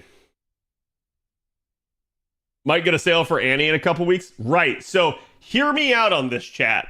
I had a lot of people asking, like, what would it mean if we had an account feature? Why would they want an account feature? Is it really that big of a deal? Why does it matter, right?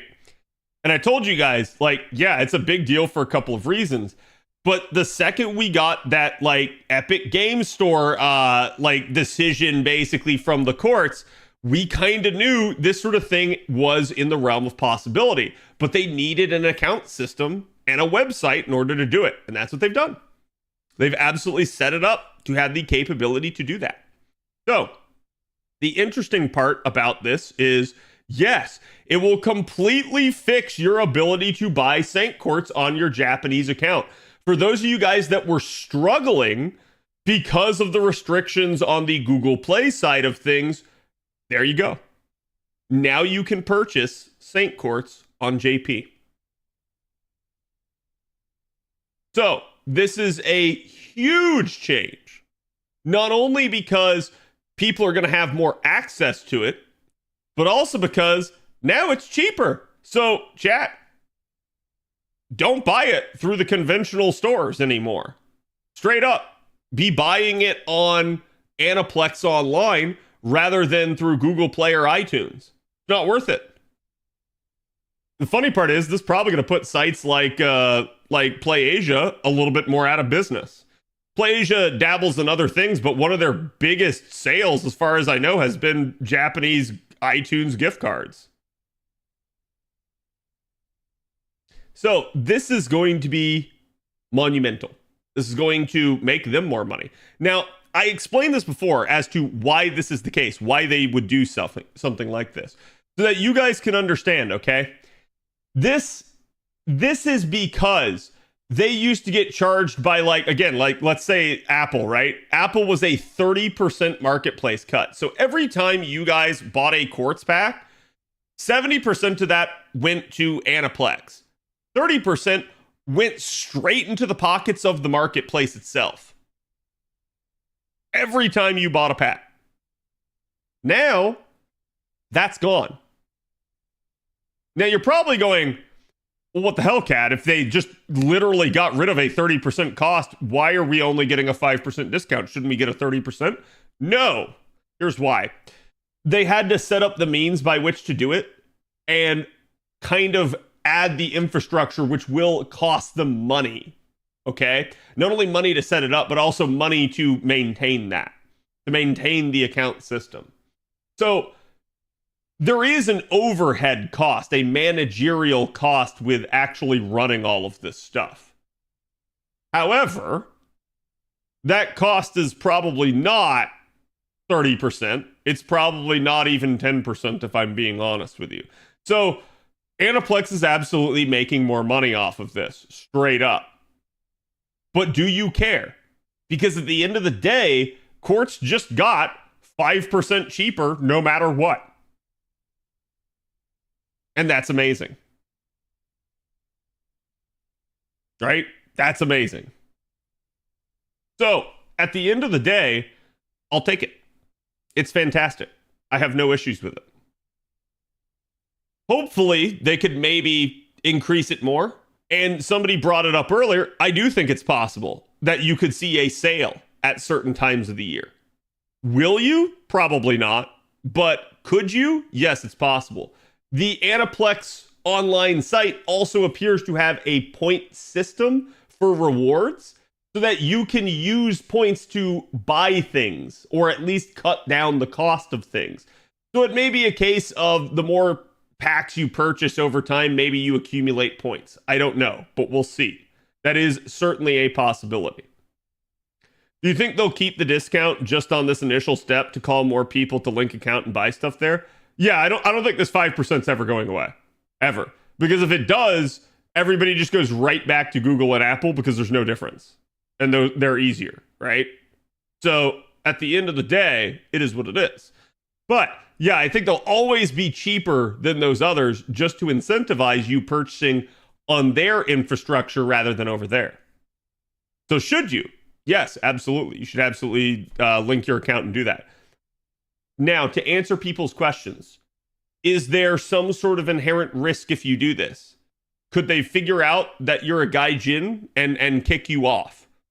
No, they're not going to. Furthermore, when you register your account, you have to give them a Japanese address and phone number. So find one and use one.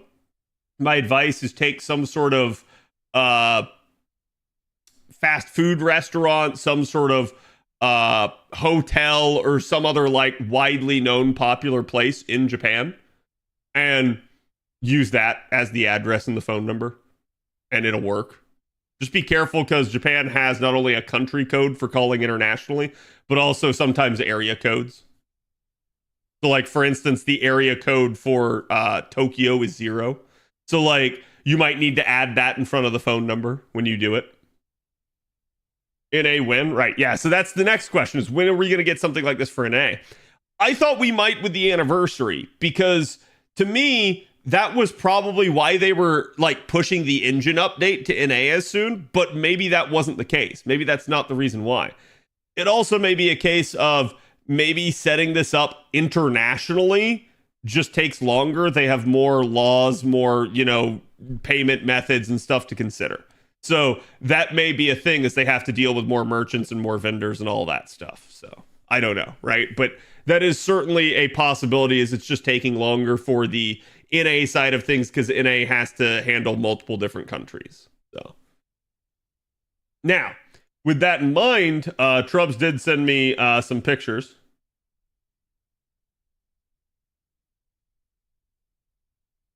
Oh, thank you, Trubs. I appreciate that.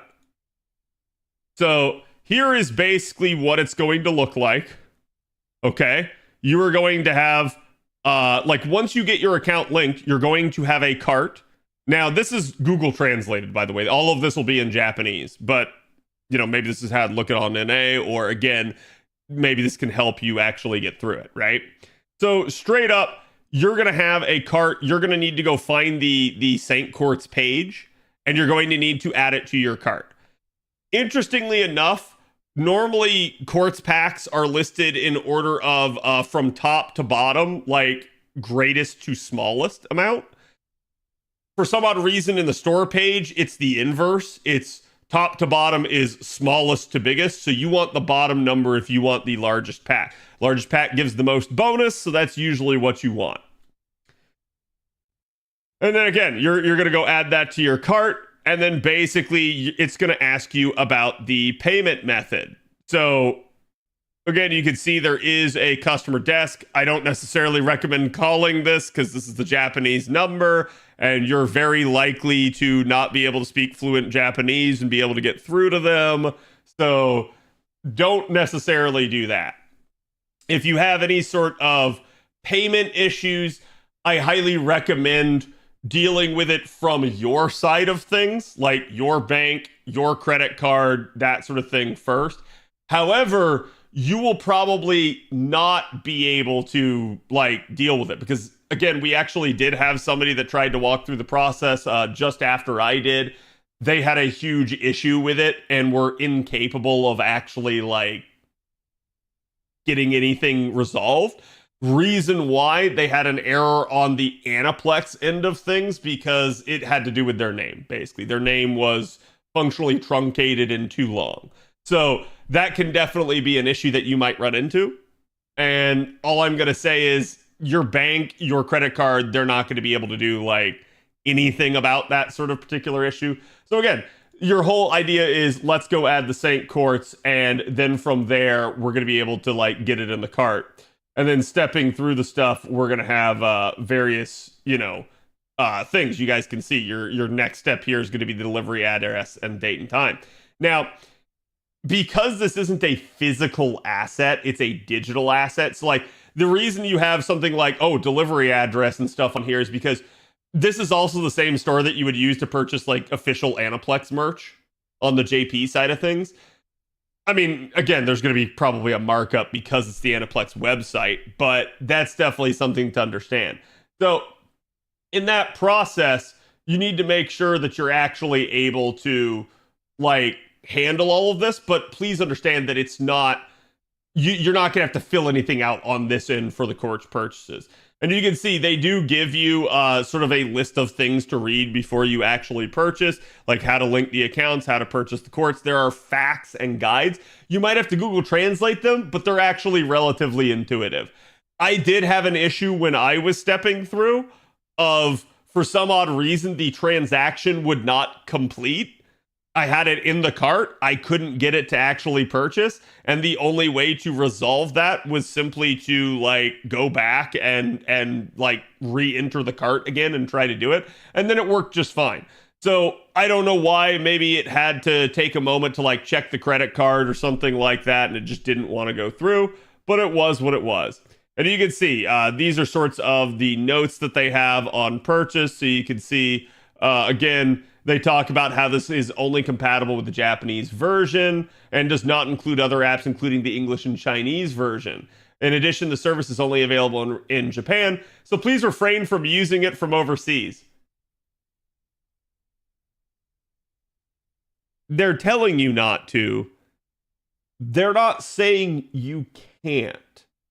They're saying, please refrain versus it does not work on the other versions like the prior line does. So is there a concern that something might happen with this? Maybe, but I'm going to say not really. My experience has been from having a Japanese account for years that I've never really had any issue in that end. I think if they really tried, they probably could figure out who most of their overseas people are. It's not in their interest to do so. They just kind of are required regulatory wise to like put up a bunch of barriers for stuff like this, but they know they're making money from overseas and they have no reason to stop it. So that's why they're just going to say like, oh, well, we told you to, but it is what it is. Again, it says when purchasing St. Quartz from the page, you'll need to register as a member of Aniplex Online and link your account with the Japanese version of Fate Grand Order. So they're just telling you you have to have, remember, there's two ways to link your account. One is the simple way that you can do in-game in the app. The other way is to actually go on the Aniplex Online website and do it that way. That's the way you guys need to do it in order to be able to purchase Quartz. You need to go on the online web page and register that. I'm not going to walk you through that because I would have to show my own stuff. And frankly, I don't want to dox myself. But I will say there's a couple of like easy tips that you can use for stuff like that. And I'll probably show you one here in a minute. But again, please understand that like you do need to have the more robust, hey, I've linked to the website in order to purchase. It's not difficult. Even if you've already done the simple version, you can just go and try to log in on the website and it will send you an email to register you on the actual website. So it's perfectly fine either way. It will still recognize your email and password and all of that. So it's very easy to update. I didn't have any issues with that. The only issue was maybe getting the right settings in. And again, it's just basically telling you here that the friend code is where it's going to go to. So obviously if you have the wrong friend code, you've linked the wrong account and any purchase will not go to your account. So you might want to check this before you do like a big purchase. And again, it basically just says after the purchase, it'll take some time for it to be reflected in the app. For me, it was relatively immediate. I did have to relog in order to get it. Again, there are multiple ways of relogging. You can either do the full robust way. You could like shut the app down and totally reboot it. You could also go into the My Room section, go to the bottom and return to title. That will relog you. Or this is the big brain one. You can go into your support list, change one thing back out, and it will relog you because you made a change to your support list. So any one of those methods does actually work, and it's quite hilarious to see that actually function that way. Now, but again, they're just saying, hey, it might take a second, just be patient with it, yada, yada, yada. Again, they do tell you this product can only be used with a credit card. So no PayPal, nothing like that, just credit cards. I don't recommend using a debit card, even if you can get it to work. Just use credit. That way, if anything goes wrong, you always have that protection that the credit card provides you with. Beyond that, you know, humoring the possibility of something like this coming to NA, will you be able to maybe purchase through other means on the NA side? Yes, probably. But that's just going to depend. And the only reason why I say yes, probably, is because NA has a little bit more robust, like, payment atmosphere. PayPal sometimes has, like, some weird stuff on the Japanese end, and it doesn't work well for them. So that's why I think they just restricted it to only credit card. They say, please note that other payment methods cannot be selected. There are age restrictions. So this is already a thing in FGO. If you tell them that you are underage, it actually restricts how much you can spend. Same thing when you go to create your Aniplex Online account. Don't give them a shitty birth date. You might want to give them your actual one so that it's old enough so that you're not restricted. Because that is a thing. They do limit the amount of spending that a underage person can do on gacha games, which is honestly very smart of them. So just be cognizant of that the date of birth that you put in when registering your account does matter. And again, they're just kind of telling you, hey, here's when the usage limits reset, but we're not going to bother focusing on that, as you should need to kind of get into that. And then here was the last little bit of the FAQ here. Yeah, it's just the continuation of, again, like, hey, here's where your limitations are. So basically, it's 17 and under, that sort of thing. And then here is the actual, the linked game method. Now, oh, hold on. So this is what your purchase page is going to look like. This is the payment method selection screen. Again, basically, you're going to have the option to use points. You will accrue points as you purchase, it seems. So I hadn't seen this yet, but apparently this is the case from the pictures I'm getting fed. So again, it is a thing. Also, another thing to denote here, it's a little bit difficult to see off the edge of the screen, but yes, you can purchase multiple packs at a time. Now, to some, this might be cursed knowledge. But to others, like whales, you're like, oh, thank God I don't have to do it one by one by one by one by one. You can bulk buy. It goes all the way up to 99 packs at the same time. I don't know why you would want to buy that much at the same time, but you can if you want. So from 1 to 99 max packs at a time is what you could do. And so again, it just asks you to specify, so you have the option to either use points that can, again, reduce the cost or to not use them. You will have, obviously, the method of payment, but right now it's just set to credit card only. So that is already a thing here. And here is the rest of that page. So then it'll ask you to fill in your credit card, the date of expiration, the name of the card holder. We did have somebody that had an issue with the whole half-width, like, naming convention here. It was basically the characters were not half-width, and that was causing some sort of issue, if I understand it correctly. So if you're starting to get errors and it, like, keeps placing it under this, I highly recommend, one, right-clicking and doing, like, Google Translate on the page so that you can understand what it's saying. It won't interfere with your purchase. And two, try to make sure that you're like fitting in the parameters. Again, we had people that had their name was too long. We had people that had, again, like some sort of weird issue with the way the actual like characters of the name were being displayed. Then you've got your security code. And then you can, I actually don't like this. This is kind of scummy to me, but you can choose to pay either in one-time payment, a one single lump sum, or in installments. And there are multiple options for that. I'm going to say this. If you're having to purchase in installments, stop. Get help. Cancel out of the page. You should not be purchasing Quartz if you need to be purchasing it in installments. That is my best advice to you. So don't do that. And again, you can also register the card in your account at the time of purchase. It basically says you'll be charged when your order is completed. Please be aware of this before applying. They use 3D Secure 2.0 to authenticate your identity. So whenever you enter the card details, you want to make sure it's the info on your card, not maybe whatever crazy ass shit you put in to make up the actual Aniplex account. So again, you want your like, you know, full blown like name and everything like that as it appears on the card. It does say some cards can't be used. I think when I checked this, it was they allow Visa, MasterCard, and Amex at least. So it should be a good chunk of like the cards out there. And it does say you can use a debit card or a prepaid card. You basically just have to like enter everything as it is. But again, so that can be a thing, but obviously for us here in the States, probably not an easy way for us to actually be able to answer that. And then again, once you go even further, you'll confirm your order and then you will get the order complete. After that point, the order will show up in your Chaldea. You will get the pop-up immediately on logging in saying, hey, your Quartz amount's changed. You also will have it show up in the purchase history. This can be checked on the actual normal purchase history page. This can also be checked, which is in under the shop section. If you go to purchase Quartz, the button in the top right will show you your purchase history.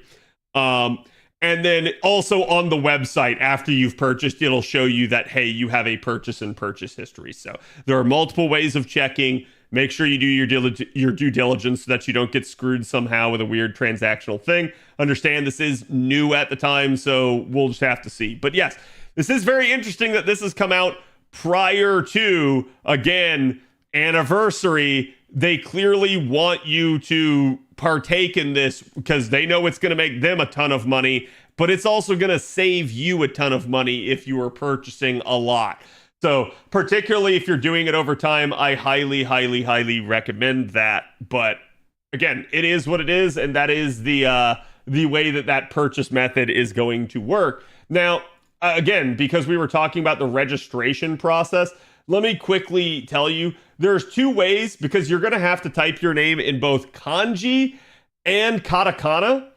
So they're kind of annoying about that, but basically what I'm going to tell you is that there's two ways you can do it. One is you can switch the settings on your computer, which I'm not super familiar with, or two is you can go to a website like Kanji Tools here, and it will actually just straight up allow you to type in like your name. So like, let's say my name is basically something, funny or something like that, like Ted, right?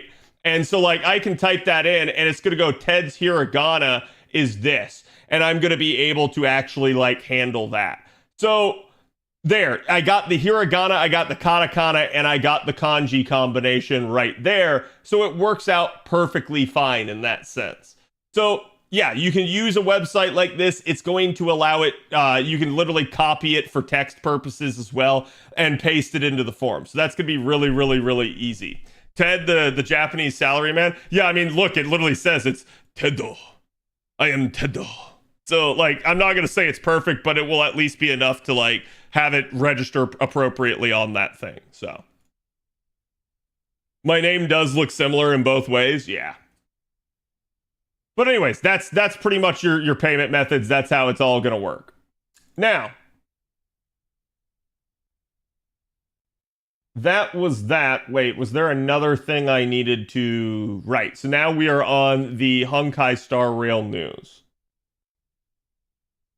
Now, actually, I got a big question for you guys. Does one of you guys have a link to this, particularly with an English translation?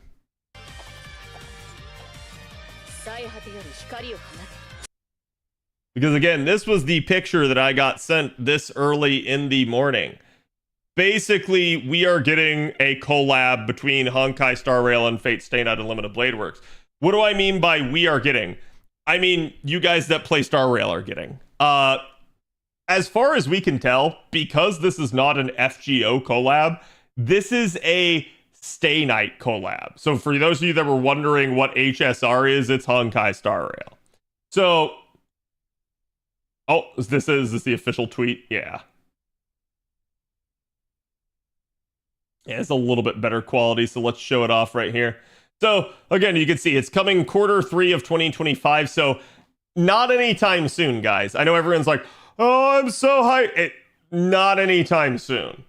It's definitely going to be a long time before something like this shows up.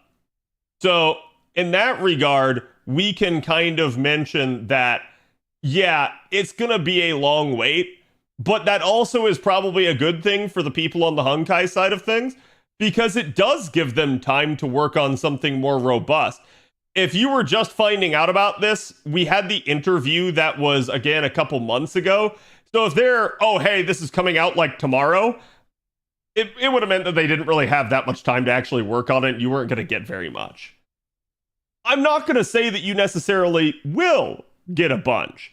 I think a lot of people have been saying like, oh, hey, there was a rumor on the Chinese forums that we might get an entire planet based around Fate Stay Night Unlimited Blade Works. I'm not going to say you can't. I'm going to say I feel like that's unlikely. And the only reason why is because, one, that's a lot of work. And two, at that point, they would have literally one of their few planets that they even have in the game solely devoted to another IP. So I don't think they'll necessarily do that. It's not that you might not have an event that has, you know, tie-ins and characters in it and cameos. I think that probably will be the case. You might get skins and you might get actual characters. But I think doing an entire planet and an entire story and like all of this crap, I think that might be copium. So again, maybe, but I think that's probably trying to like swing for the fences at that point. Just skip for a year, easy game. Yeah. No, so it is an interesting premise. I saw a lot of people also talking about the fact that like, oh, well, down here, they list Type Moon, UFO Table, and Fate Stay Night PC. Oh my God. Well, that's true. Because it also says right before this, all rights reserved. And here are your rights holders. That's what they're telling you right there, chat. So those are the involved copyright holders that are there. So yes, you do have Type Moon, UFO Table, who did the UBW anime, and again, Fate Stay Night for PC that we know is already coming and will probably well in hand be out at that point. So, and before HSR gets Rin, before FGO gets another Rin face. Yeah, I mean, I'm gonna be honest. If they were to pull something like that, if like we still didn't have another Rin by that point in time, and they actually put Rin into Honkai Star Rail, I would not blame a bunch of Rin fans for defecting. And I'm gonna say at that point, it would be absolutely 100% on Nasu. Like, but do I think that sort of thing will come to pass? No, I don't really think so. But yeah, it is an interesting premise. So the interesting thing about this is, though, too, again, that this is one-sided. This is not, we're not getting something in FGO, at least not for right now. This announcement is totally in the Star Rail side of things. It is Fate Stay Night going to Star Rail.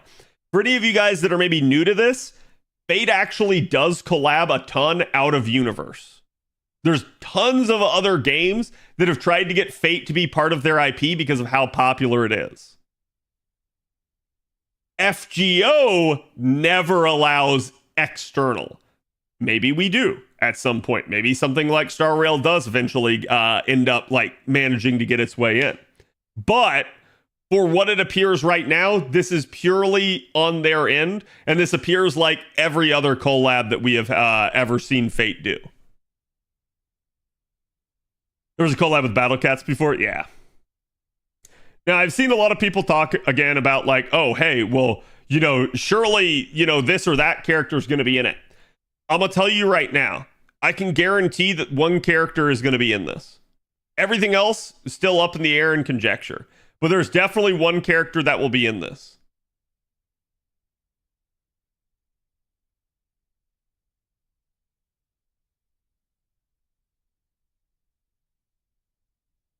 Why? Well, for starters, look which route it is. And secondly, we know from the interview with David Young, the lead producer for Honkai Star Rail, that not only was Fate one of his guilty pleasures, and he binged it, but also straight up that he was heavily influenced by it, including Emiya, who he said was his favorite character. So I don't think it's any coincidence that you guys are seeing Unlimited Blade Works here as the focus. I guarantee you, if you're the lead producer, you're going to make sure your favorite character gets in, right? Like, bar none. I think that'll just be it. Now, maybe that does mean you get a Rin, right? Because it is this route. So that can definitely be a thing. Yeah, I've seen people say like, hey, we could do skins. And it certainly is possible because we already know that Clara is an Ilya reference. They straight up admitted to it. So, like, yeah, I'm going to say it's certainly possible. And we'll just have to see the form that it takes. I have no idea if it's going to be skins, if it's going to be characters, if it's going to be an entire planet, if it's just going to be a little event, right? Like, who knows? All we know at this point in time is this, and we'll just have to see in the future. I'm the star of my rail, Unlimited Hoyo Works. It do be feeling like that nowadays. If UBW and Emiya is in, we are getting Rin and Saber 100%. If UBW and Emiya is in, we're getting Rin and Saber 100%. No, I don't agree with that. I don't think that's a guarantee. With Clara screaming for Svarog like Ilya does for her. Oh yeah, no, 100%. Watch, it's just close. I mean, it could be. Because you have several characters that, I mean, let's be honest, chat, they're already somewhat Fate references, right? Like, I forget because, chat, who is it? Is it Gaspard? Gaspard is basically Arthur. Let's be honest. And there are, like, other characters, at least in Genshin, right? Star Rail, I'm not too familiar. I haven't kept up with it since its release, so there may be more that are similar, but Gaspard and Clara are the two that I really know of at the current point in time for Star Rail, so I don't know.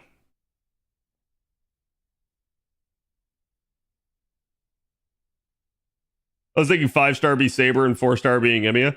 I mean, it might be, right? We'll just have to wait and see. I'd love to see Zerker Herc throwing down with an Antimatter Legion boss. Yeah, in that regard, it does feel like this would be more fitted for like Servantverse stuff because of Star Rail being what it is. And we did get into a long discussion as well because, you know, I pointed this out, but how many people read the new attachment story for the rerun of the Case Files event? How many people actually read that? Because if you did, you know that Honkai Star Rail is a Fate reference. Like, the core concept of it. It straight up is. Like, this, chat, the Star Rail, is 100% based off of Rail Zeppelin. I'm not saying they don't do different stuff with it, but that is what they were going for. It's very, very similar. So we'll just have to see, like, how much they tie it in.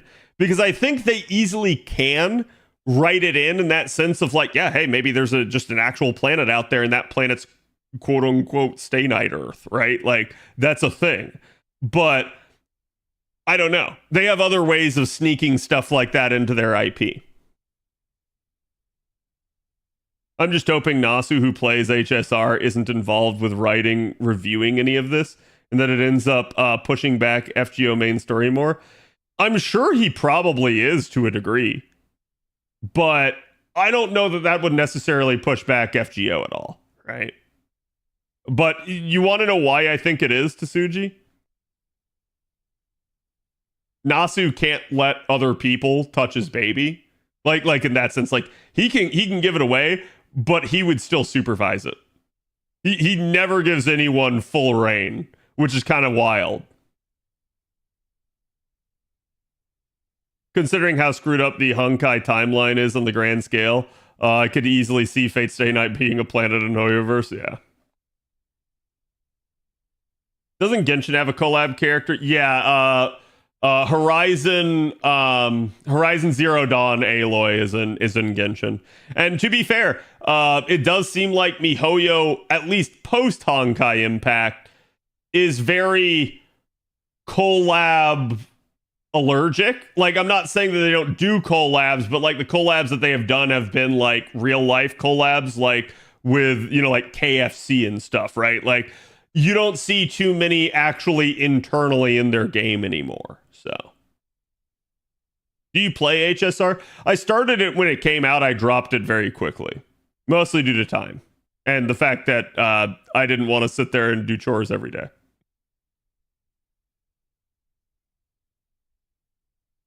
No one considers that a collab, to be fair. Right. And that's all I'm trying to say is that, like, it is what it is. The planet in the background looks like it's infected by the Grail. Perhaps. Yeah, I mean, like, look, you can read a lot into it, right? And this may be where people are getting the concept of, hey, it could be a planet from. But I'm also going to point out that, like, I mean, shit, look at the actual icon, right? It's somewhat similar, so. Which is also really hilarious because this icon's actually straight up a Final Fantasy logo. It, like, the more you look at it, the more you realize it's very similar with how they designed it aesthetically. The Grail was infected by a Stellaron, maybe. I mean, I know we were talking about it earlier, and people were saying, because I don't know too much about it, but people were basically saying that Stellarons are essentially that universe's version of Grails. So. That's what I've been saying. Yeah, no, you're totally not wrong. Like, chat, I'm gonna say this, okay? Because I feel like we have a lot of like MiHoYo fans that try to gaslight people and go, "No, oh, we totally didn't take this idea from other things." Yes, you did. Yes, you did. Like, Fate takes ideas from other places as well. It's absolutely a thing. I don't know why people try to pretend like they did. One collab that would be very funny to me would be Fate X Megami Tensei? Oh god.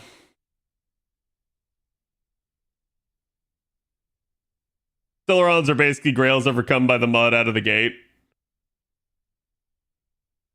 I mean, you could argue that like all the Grails are like that because they're all like the not the real deal, right? But Honkai Star Rail X Final Fantasy VII, that would actually be one that would get people pretty hype.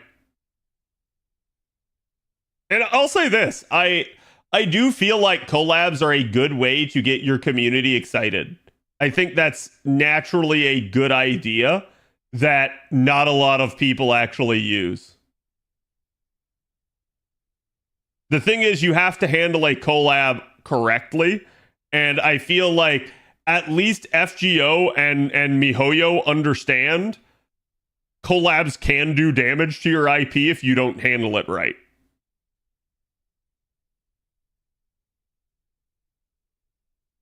Genshin totally based a whole game off of a Nintendo franchise. I'm not snitching though. I don't want MiHoYo ninjas on my ass. No, it's all good. It's all good. Like, I'm gonna say this. Like, I understand. You guys understand I have my own issues with MiHoYo, but my own issues with MiHoYo are more like I don't like how they monetize a lot of stuff. But it is what it is. I also don't hold anything against people that actually do like it. So. Except for Persona 5 collabing with games, since some reason, usually within a year of the collab, the mobile game end of services. Right. That's why you have to be careful. You should never collab with Persona 5. It will kill your game. Aloy sucks in Genshin and they did nothing with her. To be fair, though, how much is like Genshin actually like spending time on its past characters at this point? Like, and they don't really do upgrades for their characters really either. So like, I do think that's kind of the problem with the Genshin model, and I do understand why a lot of Genshin people are upset over it at this point. That like, it feels like Star Rail gets way more attention, right? FGO still my top one gacha. Yep. Well, and it's funny too, right? Like we see a lot of people that trash FGO for its gameplay and stuff, and I'm like, just because it's like simplistic and not like crisis level of graphics does not mean it's bad. People have a tendency to mistake like graphical fidelity for actual like, you know, quality in gameplay. You can make something look pretty as shit and it just is actually hollow gameplay wise. Yeah, if they did make old units, how will indie Hoyo make money on new characters? Oh, you're right.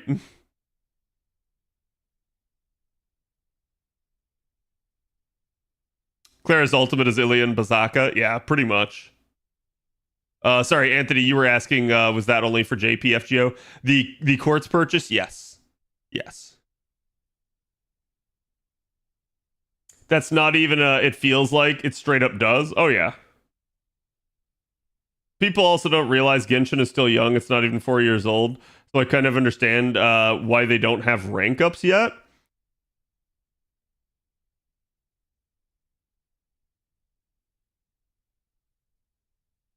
I don't. I don't think that's the reason why they don't.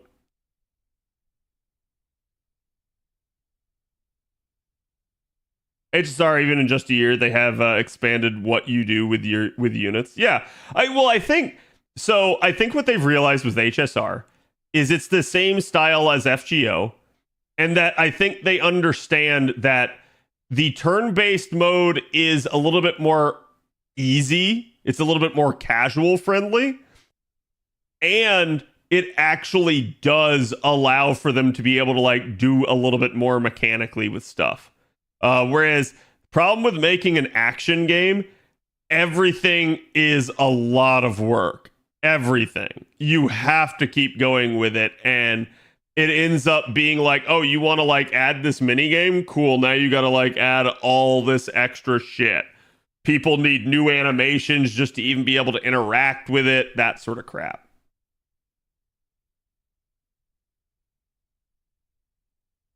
Go check how useful are the old units in Honka Impact 3rd. I have no real experience with HI3. I know that I've known several people that have played it and told me about it over the years, but I myself have never like dabbled in it in any way, shape, or form. So I have no idea like what the overall balance structure of Impact 3 is. Fate still has better quality characters. Oh, don't tell me Hoyo fan that. They just won't like you for that. But I do agree with you.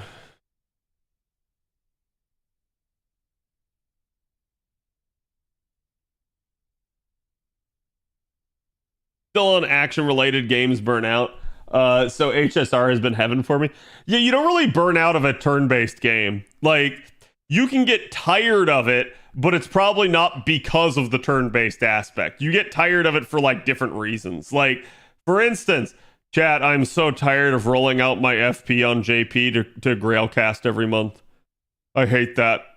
They need to make that go away this Annie, or I'm just not going to be pleased with them. I'm so freaking tired of it. So, like, there's a difference between me getting burnt out on FGO's gameplay and me going, why do I have to do this inane, stupid, tedious task over and over and over again? And technically I don't. Technically I could just not do it, but there's a benefit to be had if I do. And thus, monkey brain, turn on, activate. I have noticed FGO and Nikkei players tend to be more relaxed. Granted, there's Big Booba in both games.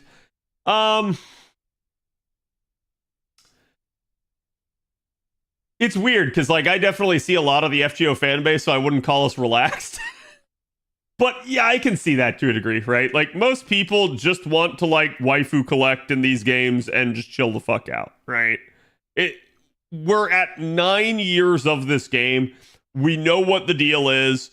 There's nothing that's like that like crazy, and you usually at this point you've had to like just come to grips with it.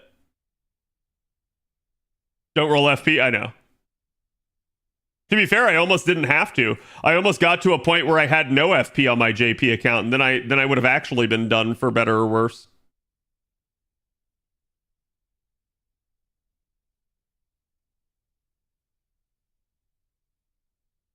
Argenti is Tristan if he was acoustic.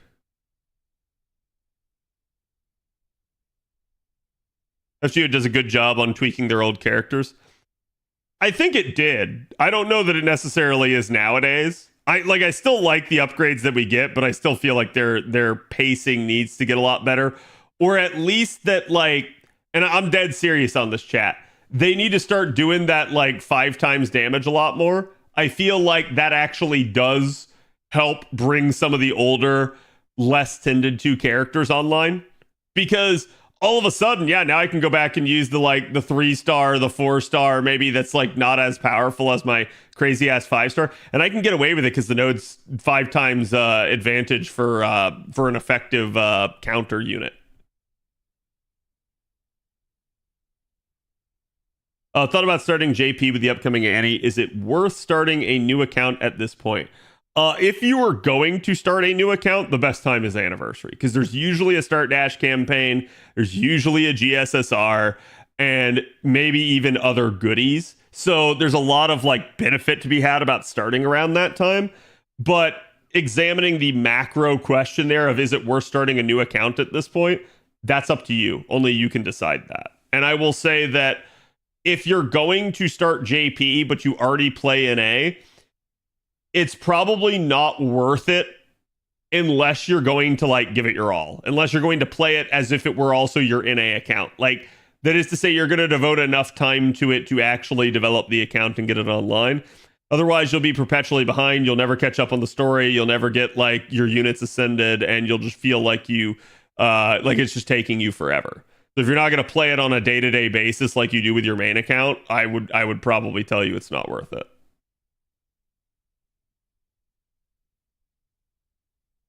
Azure Lane, I play the least. I mean, to be fair, isn't like the majority of Azure Lane automated at this point? Quick hide that comment from CAD.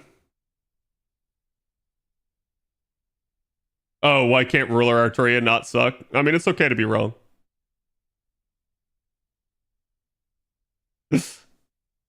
Isn't summer this year like Ordeal Call Prologue locked? Yes. Why does that sound like a job? Because it is. I tried JP twice, but can't really commit, not gonna lie. Yeah, no, I don't blame you. And that's why I say I feel like there's a lot of people that go like, ooh, but that new unit looks so good, I really want to try them out. And then they play JP and then they play it for like 2 weeks and then they stop playing. Like, so it's probably not worth, right? Is it really okay to be wrong though? Yeah, it's perfectly fine.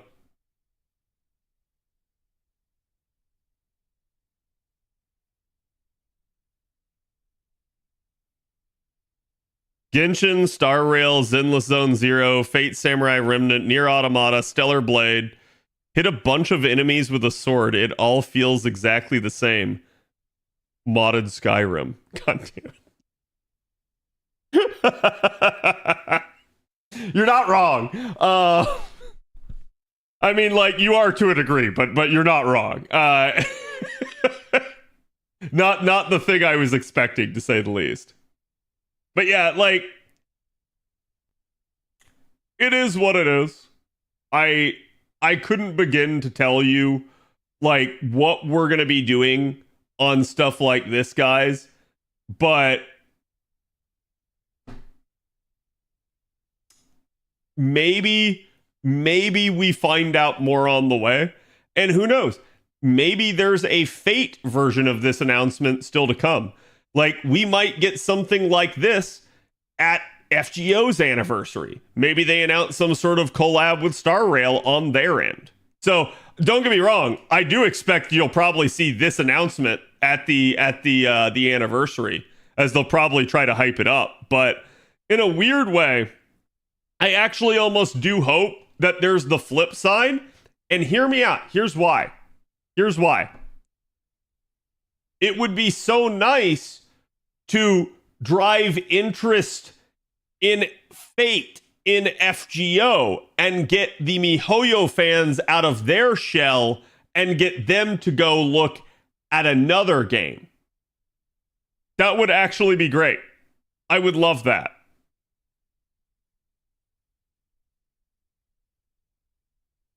Servantverse exists? Yeah. Well, and like I said, you already have all the capacity to do it in Fate. So even though people might deny that there's an influence here, you could be like, oh, hey, what's that? We're in the Servantverse and Rail Zeppelin showed up. And oh my God, who are these people that are on it? Oh my God, it's the Honkai Star Rail character. It would be that freaking easy. Like, you do not have to try very hard to make that work. No, Cad, you don't want the MiHoYo fans. No. Hear me out on this. And the reason why. Like, I do agree, Char. I feel like there would be some bad with that. But I think one of the majority issues that FGO has, okay? I'm not talking about Fate. I'm talking FGO. One of the problems FGO has is its public perception. And one of the easiest ways to change people's perception is to do something that interests them and kind of convince them to give it an actual chance. When you do that, and then they lay their eyes on it, they lay their hands on it, all of a sudden they go like, oh, hey, this ain't that bad. This is actually pretty fun. Wow, this story's really good. Oh, man, I like these characters. It's wild how much that will actually change people's perception. Because FGO has such a bad perception from, 1, 9 years ago, and 2, because people just keep spouting the same nonsense without ever, like, checking it out. It's just an echo chamber at this point. If they actually laid eyes on it, they would realize, wow, this game's come a long way. It's actually not as bad as it used to be.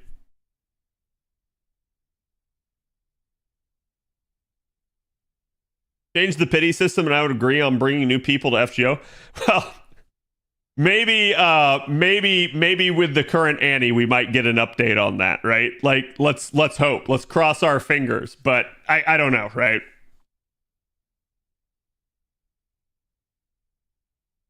Since they could make an event where we go into a different timeline where instead the servants have whatever they call characters.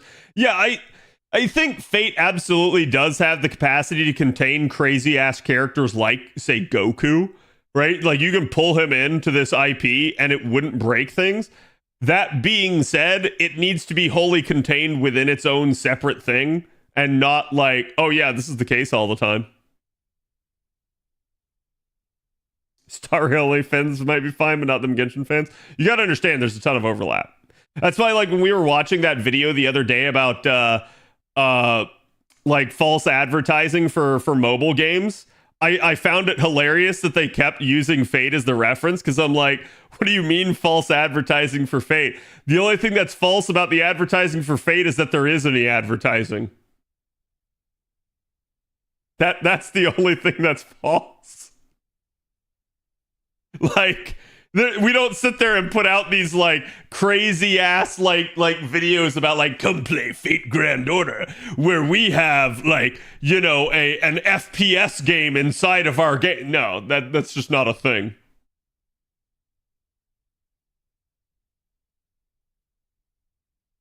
The normie MiHoYo fans would be super confused when they got spooked twice in a row on a banner. Oh yeah. They might hate the gacha. I'm sorry, that probably would be a thing, but it is what it is. Just like PGR, the players are the ones who try to advertise. Yeah, and it's sad. You really shouldn't do that. Like, you really should not have to do that. And look at PGR, chat. Damn, how popular is PGR right now compared to Wuwa? Wu was beating the pants off of it. Why? It's just the newer, bigger IP. And they actually tried to market that one. And so the old IP is now second fiddle, and they still don't try to advertise it. What is PGR though? Punishing Grey Raven.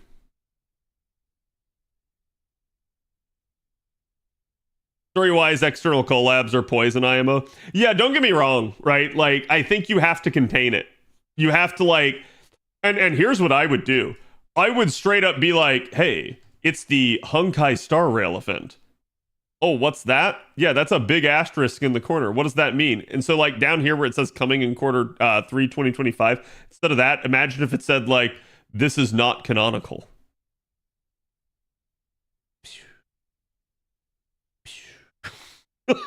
There go all of your problems, lore-wise. Right there. This is just not canon. The problem is, in Fate, everything's canon. So, like, and don't get me wrong, you can still do that. You just have to go like, oh, this is an alternate what-if timeline. There you go, boom. Now, oh, it's canonical, but only in its own timeline. It's that simple. You're basically just sweeping it over to the side and, like, making sure that it doesn't mix with the rest of the stuff.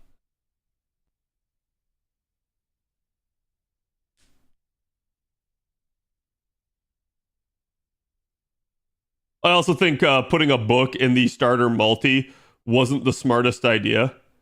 Putting a book in the oh, you mean I thought you meant like an actual like novel that you had to read, but no, you're talking about literally nursery rhyme.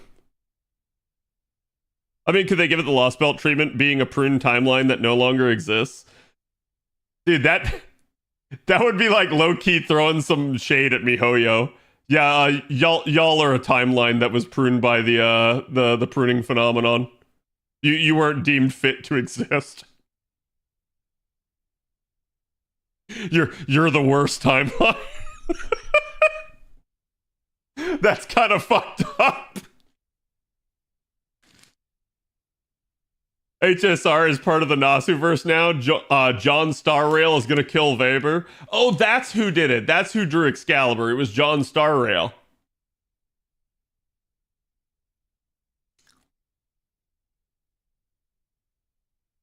Like, she's just talking about a game she just started playing. They could. They could definitely do Inception in that regard. But that logic, every BS you can think of as canon by the multiverse and timeline theories. No, that actually is the case in Fate, though. Like, straight up, that's what the kaleidoscope is. It's all timelines, all eventualities. Everything is canonical, just in its own timeline. Which, honestly, that may be one of the better ways to handle multiple universes. The problem exists when you can't keep it in your pants and you start going, well, you know, Red Hulk over here combines with Purple Hulk, combines with Pink with Polka Dots Hulk, and like each one of them is from a different timeline. And they all start battling each other. And then right when one of them is about to win, Green Hulk comes in and just kills them all. That's the problem you have with crap like that. So it's like, you can have your alternate timelines, your what-if scenarios, just don't intermingle them. The second you start intermingling them, that's when all shit breaks loose. That's when you can't keep a lid on it anymore. That's the problem that Marvel and DC have.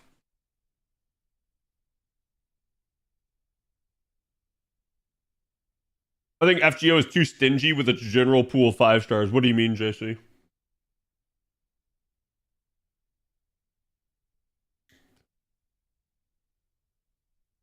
What funny VA-wise, Morgan's VA voices DMC, and now Ayako is going to Honkai Star Rail? You don't know that Ayako's going to Honkai Star Rail. Like, I keep seeing everyone assuming that Saber's going to be in it. I don't assume that. She might be, right? Like, I'm just not going to assume it.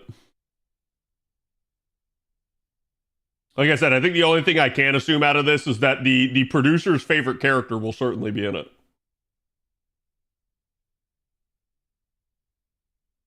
You laugh at it, Cad, but it probably happened like that in some Hulk. Oh, no, I know. And that's what I'm saying. That's the problem, though.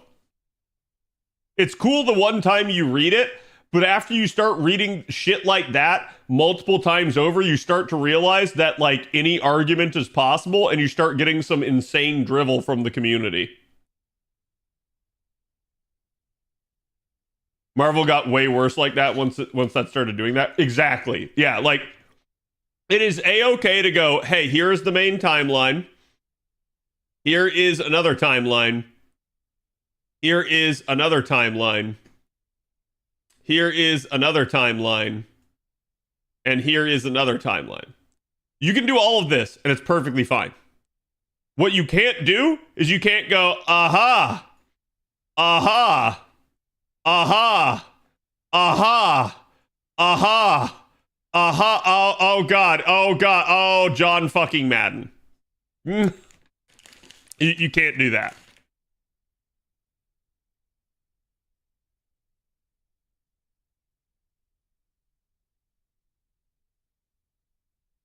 Not having Saberface is bleeding money for no reason. You're not wrong.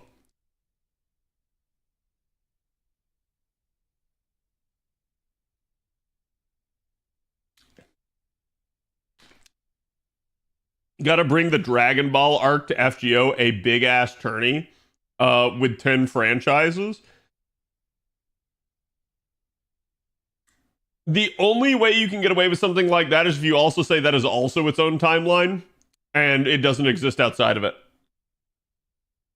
So what if all the timelines met and only in the instances of this one particular instance, and it may not happen the same way in a different way?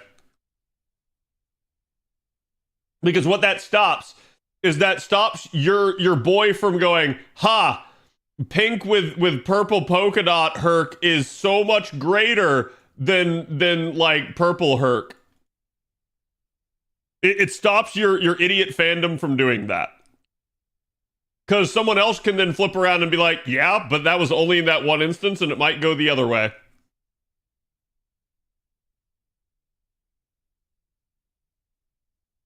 God, do you know anything about the APK thing going on with Google? I think I heard that they stopped making it or something. I don't know. Is that a thing that's going on right now?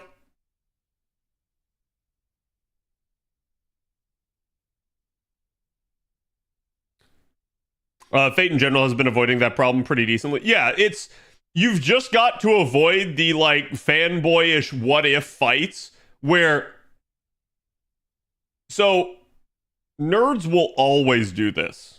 And I say this as a nerd. Hey, chat. Who do you think would win? Gilgamesh or Proto-Gilgamesh? And inevitably, someone's going to hot take. Someone's going to have another take. They're not going to agree. They're going to fight. And everyone's going to debate over that constantly. Thing is, that's always going to be the case. You can't help your fandom doing that. But what you can do is you can not feed the beast. You can let them wonder over that and never give them that answer. But the second you actually do it, then now you've created a supremacy argument. And that's where fandoms get just super fucking toxic. Whoever wins, we lose. Exactly.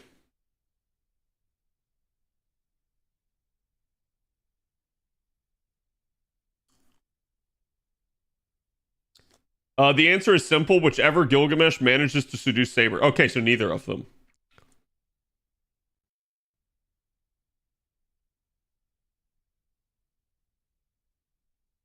Now, so this was also brought up too, Chad. I didn't mention this before. This is apparently Fate Stay Night's 10th Annie. Sorry, Fate Stay Night Unlimited Blade Works' 10th Annie for the anime. It has been 10 years since the anime, chat. At least that was my understanding. Which is wild, because if you go back and watch Unlimited Blade Works, you're like, God damn, this looks better than most modern anime.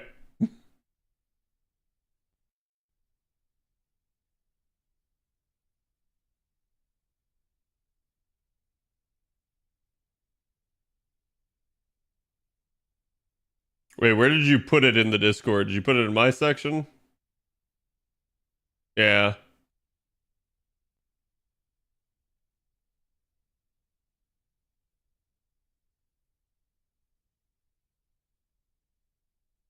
Google Play Store won't provide APK format anymore. JPNA Korea. Please go to Google Play Store to update game. If can't, check following website app update inside it or download XAPK and install it via XAPK installer. I don't know. I install it via XAPK installer, and these are the two that they list. So APK Pure is here, and I think that's one of the ones. Well, they did say it's not validated. So, like, I don't know, right? All I'll say is that, like, I'm sure you're going to be able to get the APK somehow. Just that Google Play is not going to be providing it themselves. Which may be a legal issue for them.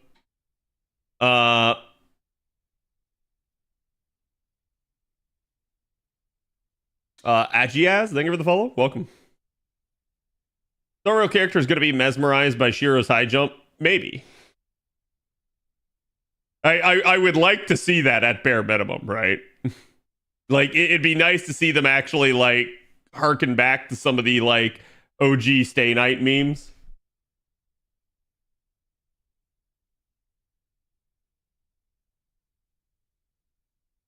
The answer is both lose because of hubris? Probably. But will there be a CGI dragon? No, because this is the UFO table version.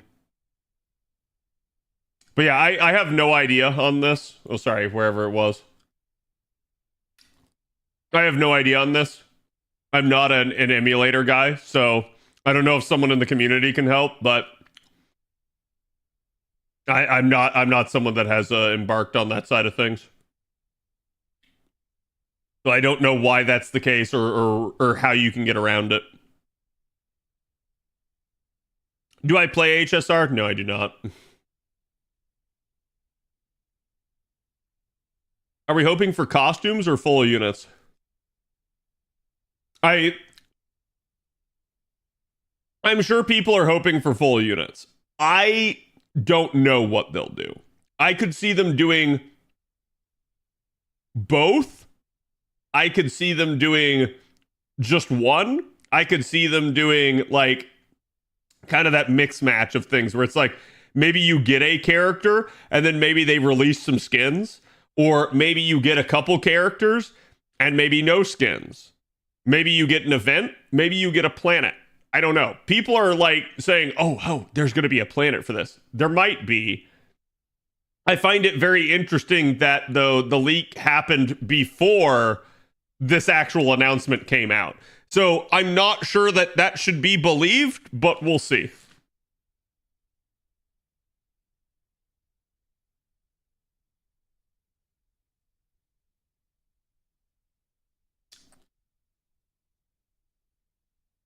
If they made skin with custom animation, might as well put the actual character there. It depends on their entire take on it, though. Like, so for instance, chat.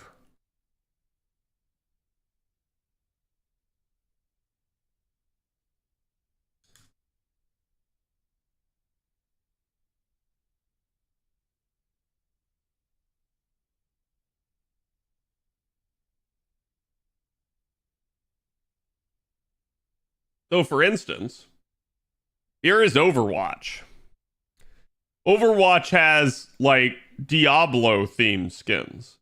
Now, they didn't put the characters from Diablo in. They just straight up gave you themed skins from it, right? There's a Lego themed one. I didn't even know about that with Bastion there. The One Punch Man skins. So, like, it depends on how you view your IP. Some IPs go, our characters are sacrosanct, so if you collab with us, all you're getting is a skin. Other IPs go, hey, that'd be totally cool if you added your character to our universe. So it really depends on how they view stuff. Wait, there was a Porsche collab? What the fuck? I didn't know about some of these. That's just funny. Yeah, there's also the Transformers one, which I think was just recently out. So there's I assume that's Bumblebee there on Bastion.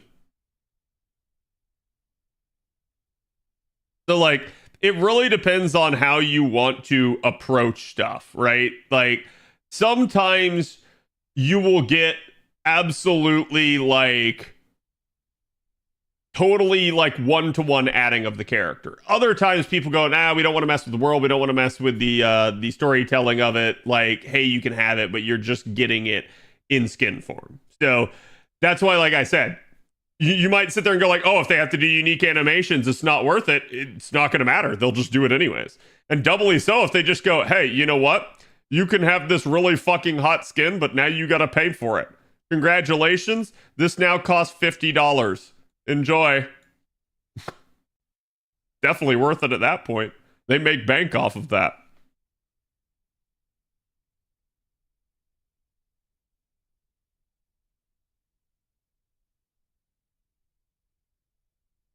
HI3 getting the whole Asuka was dope. Yeah. Yeah, I was gonna say, didn't they already collab with Evangelion? HSR team does love their Fate references. Oh, 100%. Like we said, we know, like, again, I don't know why, but for some odd reason, a bunch of MiHoYo fans will try to like gaslight you and tell you that like, oh no, we totally didn't have a Fate reference. We totally didn't get this from Fate. Yes, you did. Your own fucking producer admitted to it. Like, I don't know why that's a thing at this point. You know, I can certainly see you having that stance before your producer admitted to it. Now that your producer admitted that, yes, it's straight up a huge inspiration, and it has been the case with a lot of how they design their characters, I don't know why anyone tries to deny it. So,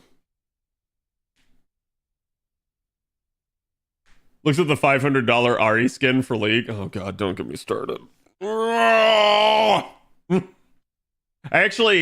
don't think I've looked too much at that skin.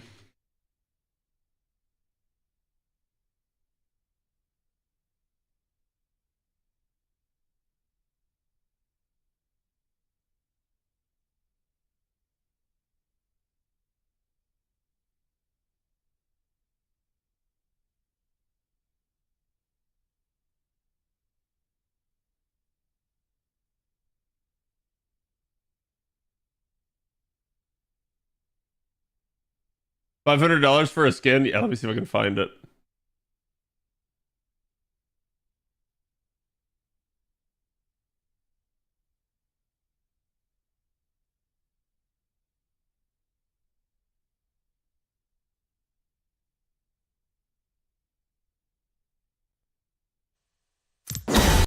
So chat. Let me turn this down so you guys don't get your ears blown out. This is the $500 skin. This is apparently a similar $10 skin that they're comparing.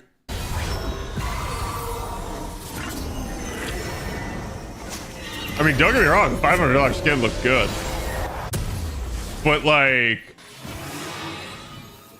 is it $500 good?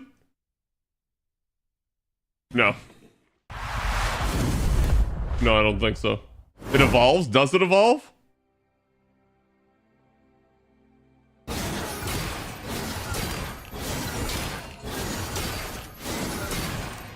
So that we're clear, chat. Characters in League, if you guys have never played it, they usually have the same animations across their various skins. They look different, like aesthetically and graphically, they might have some differences, but it is the same animation because it's the same attack that they're doing. The attacks are not derivative of the skin, it's derivative of the character.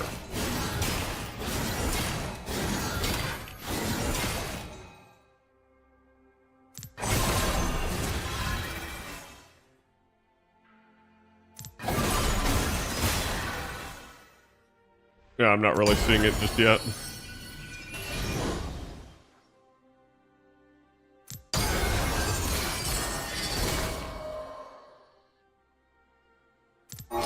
Like, I think the coolest thing is just the fact that you actually have, like, fox heads for the tails, so it's almost like a fox hydra. I think that's actually really cool.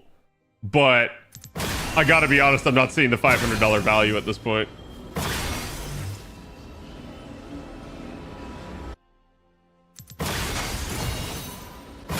The skin is overpriced? Oh, 100%. Like, the thing is, chat, I'm not even seeing, like, that this is actually worth, like, more than a $40 skin. Because there are $40 skins in the game. And this is, like...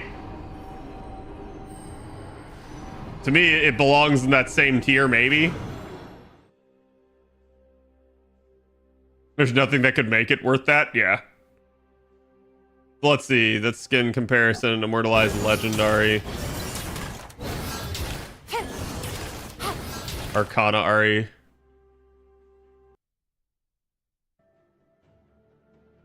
Okay, so the Arcana one was the cheapie. That looks very similar.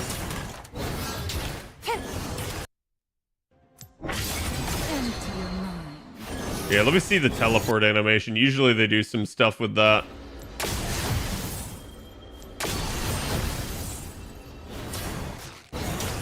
Is there art or a statue of it?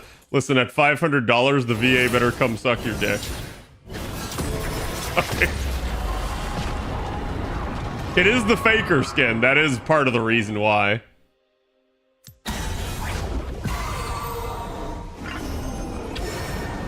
Yeah, I'm sorry. That's like decidedly one of the most mid teleport animations I've seen. That's not worth it. Like, I get that it's a reference to his what is it, 4 titles that he has, but like, I've seen some really cool teleport animations. How did they get away with pricing it at $500? As long as someone still believes. League is a mentality. League is a, like, way of life. People that play League love League. They don't all want to spend $500 on a skin, but some of them do. Such a strange gift. So, like, they had $200 skins before this, and people bought them. Like, unironically, people paid $200 for some of the skins. And in my opinion, the $200 skins don't look that good either. So, like, it is what it is. And if League's your favorite game and you put thousands of hours into it, why do you care? Like, chat, I'm dead serious. If you're a whale in FGO, yeah, $500 for a microtransaction is fucking stupid. But if you're a whale in FGO,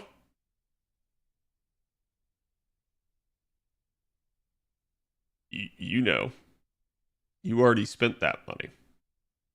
Easily.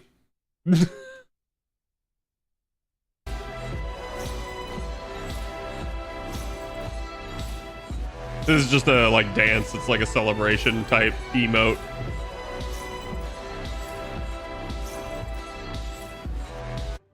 Which is nice that that, like, plays music, but I'm gonna laugh if that gets me, like, copyrighted. I'm gonna laugh if that gets me copyrighted. No skin is worth over $25. Listen, I've said the same thing. I think the good price for skins needs to be in the, like, basically like the $5 to $10 range. I feel like if you actually price skins at this level, people would start gobbling skins. People would start being, like, way more likely to actually pay for a skin. And that's why, like, when I hear that, like, oh, like, what is it, like, Nikkei has, like, a $50 skin, Genshin's got, like, a $50 skin, I'm like, yeah, I mean, I'm sure some people would buy it, but fuck that, that's stupid. I think when I quit Genshin was right when the, like, $30+ like John skin was coming out, and I took one look at the skin and I said, I like her original outfit more than this skin, so fuck no, I'm not paying for that. Like, straight up.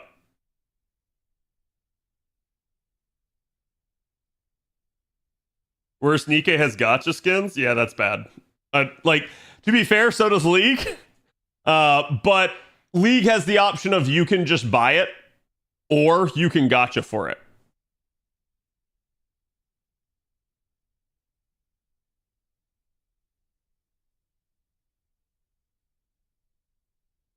And you can earn skins technically for free, though I don't think you can earn the like $200 ones for free. It's funny, with the Assassin's Creed controversy is getting so big, a Japanese politician admits this should turn into a diplomatic incident. My understanding is they took certain symbols from one of the actual Japanese clans and adjusted it for, like, that, and the clan got really upset over it, the clan representatives, and basically, so again, I don't know on this, right? But like my understanding is that Ubisoft tried to issue an apology, and the clan literally said, this is irreparable damage, and you cannot apologize your way out of this. You can't just say, oops, teehee, sorry, and then still use it.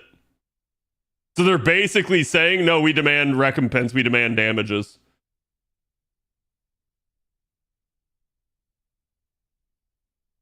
They took the wrong symbol and a flag from a reenactment group. Yeah, so like, I don't know, right? All I know is I heard that apparently someone is like really upset on the Japanese side of things. And to be fair, right? The reason people are going to give Ubisoft crap over that is straight up because at the end of the day, Ubisoft has always tried to champion how historically accurate the Assassin's Creed franchise is. Now, obviously, it's fiction, right? So, like, you understand that, like, oh, well, the characters are not necessarily going to be one-to-one.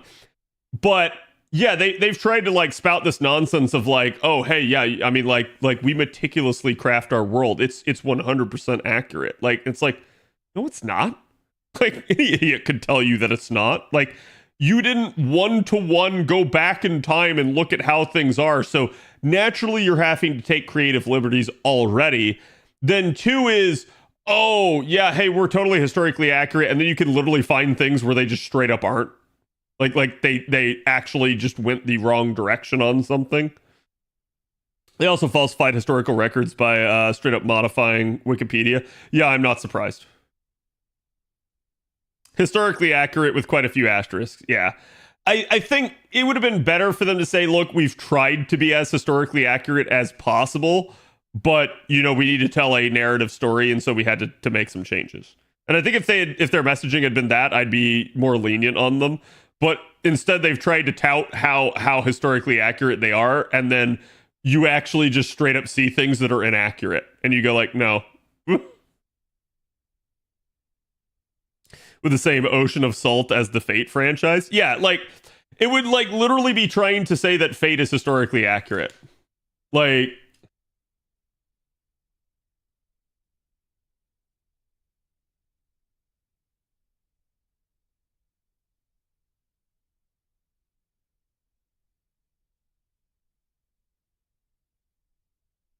Like, chat.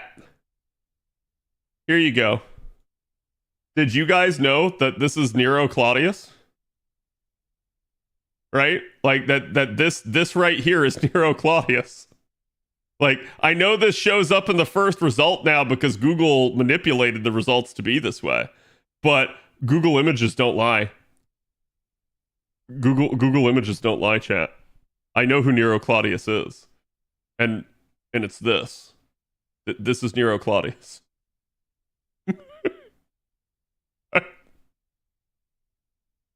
So, yeah, like, don't get me wrong, right? I totally understand. And it's not something that... How should I put this? It's not something that, like, anyone assumes to be the case. One of the things that I've said this before that I do feel like Fate does a really good job of is because it's fiction based off of historical people. If there's any gap in the character that they are trying to portray, anything that they leave out, you can fill in the blank with the actual historical character. And that's really smart how they did that. I'm also going to point out that on screen, you can actually see the predecessor of Miyazaki, who created the entire Soul series. This is him right here. Tell me I'm wrong, chat.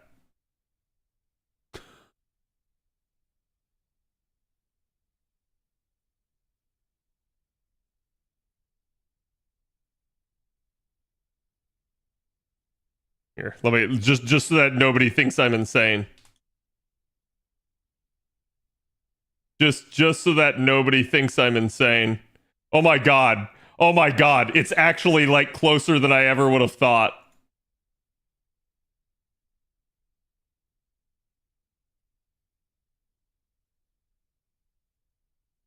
Okay. Okay, chat. Okay.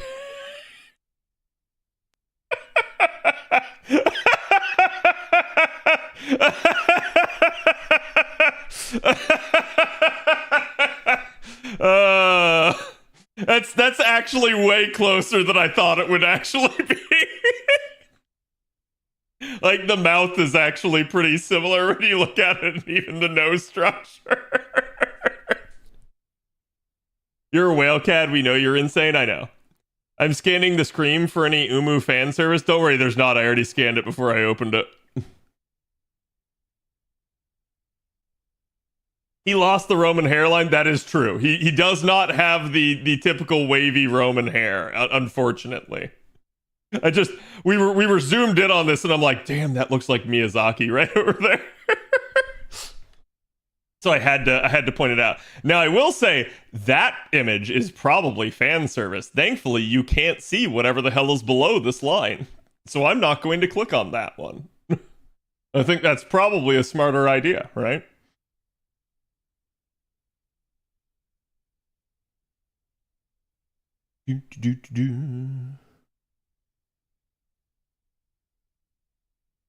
Chat, I believe that I have done everything that I need to do for tonight.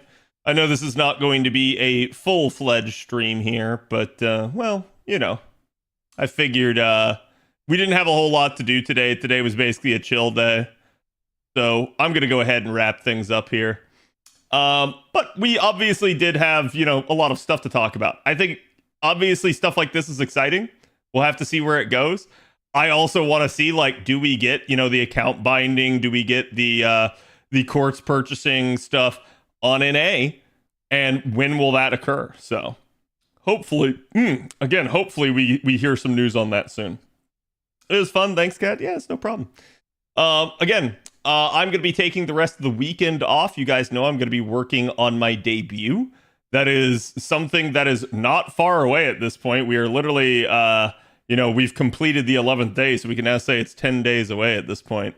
I'll be back Monday. I'll obviously have more stuff to do with you guys. There is some other content I'd like to potentially work on. I may delay some stuff like that until after the actual debut occurs, but it just depends, right? So I'll try to see what I can kick up for next week, but it definitely depends what we're going to be trying to do. In the meantime... let me see who all is on.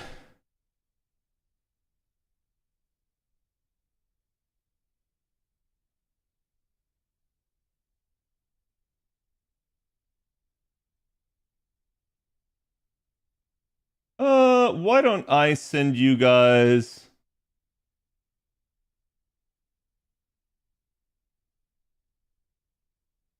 why don't I send you guys...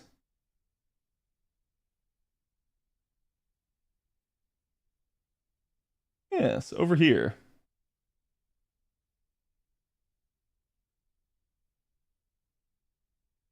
So again, I hope to see you guys Monday. In the meantime, obviously, stay on top of your NA event, and we'll just have to see if we get any sort of news on JP. Hopefully, we get something here shortly, because I'm not sure the Ordeal Call campaign is going to last the entire time. But I hope you guys have a good weekend. Go give Red Muffler Man my love, and I will see you guys Monday.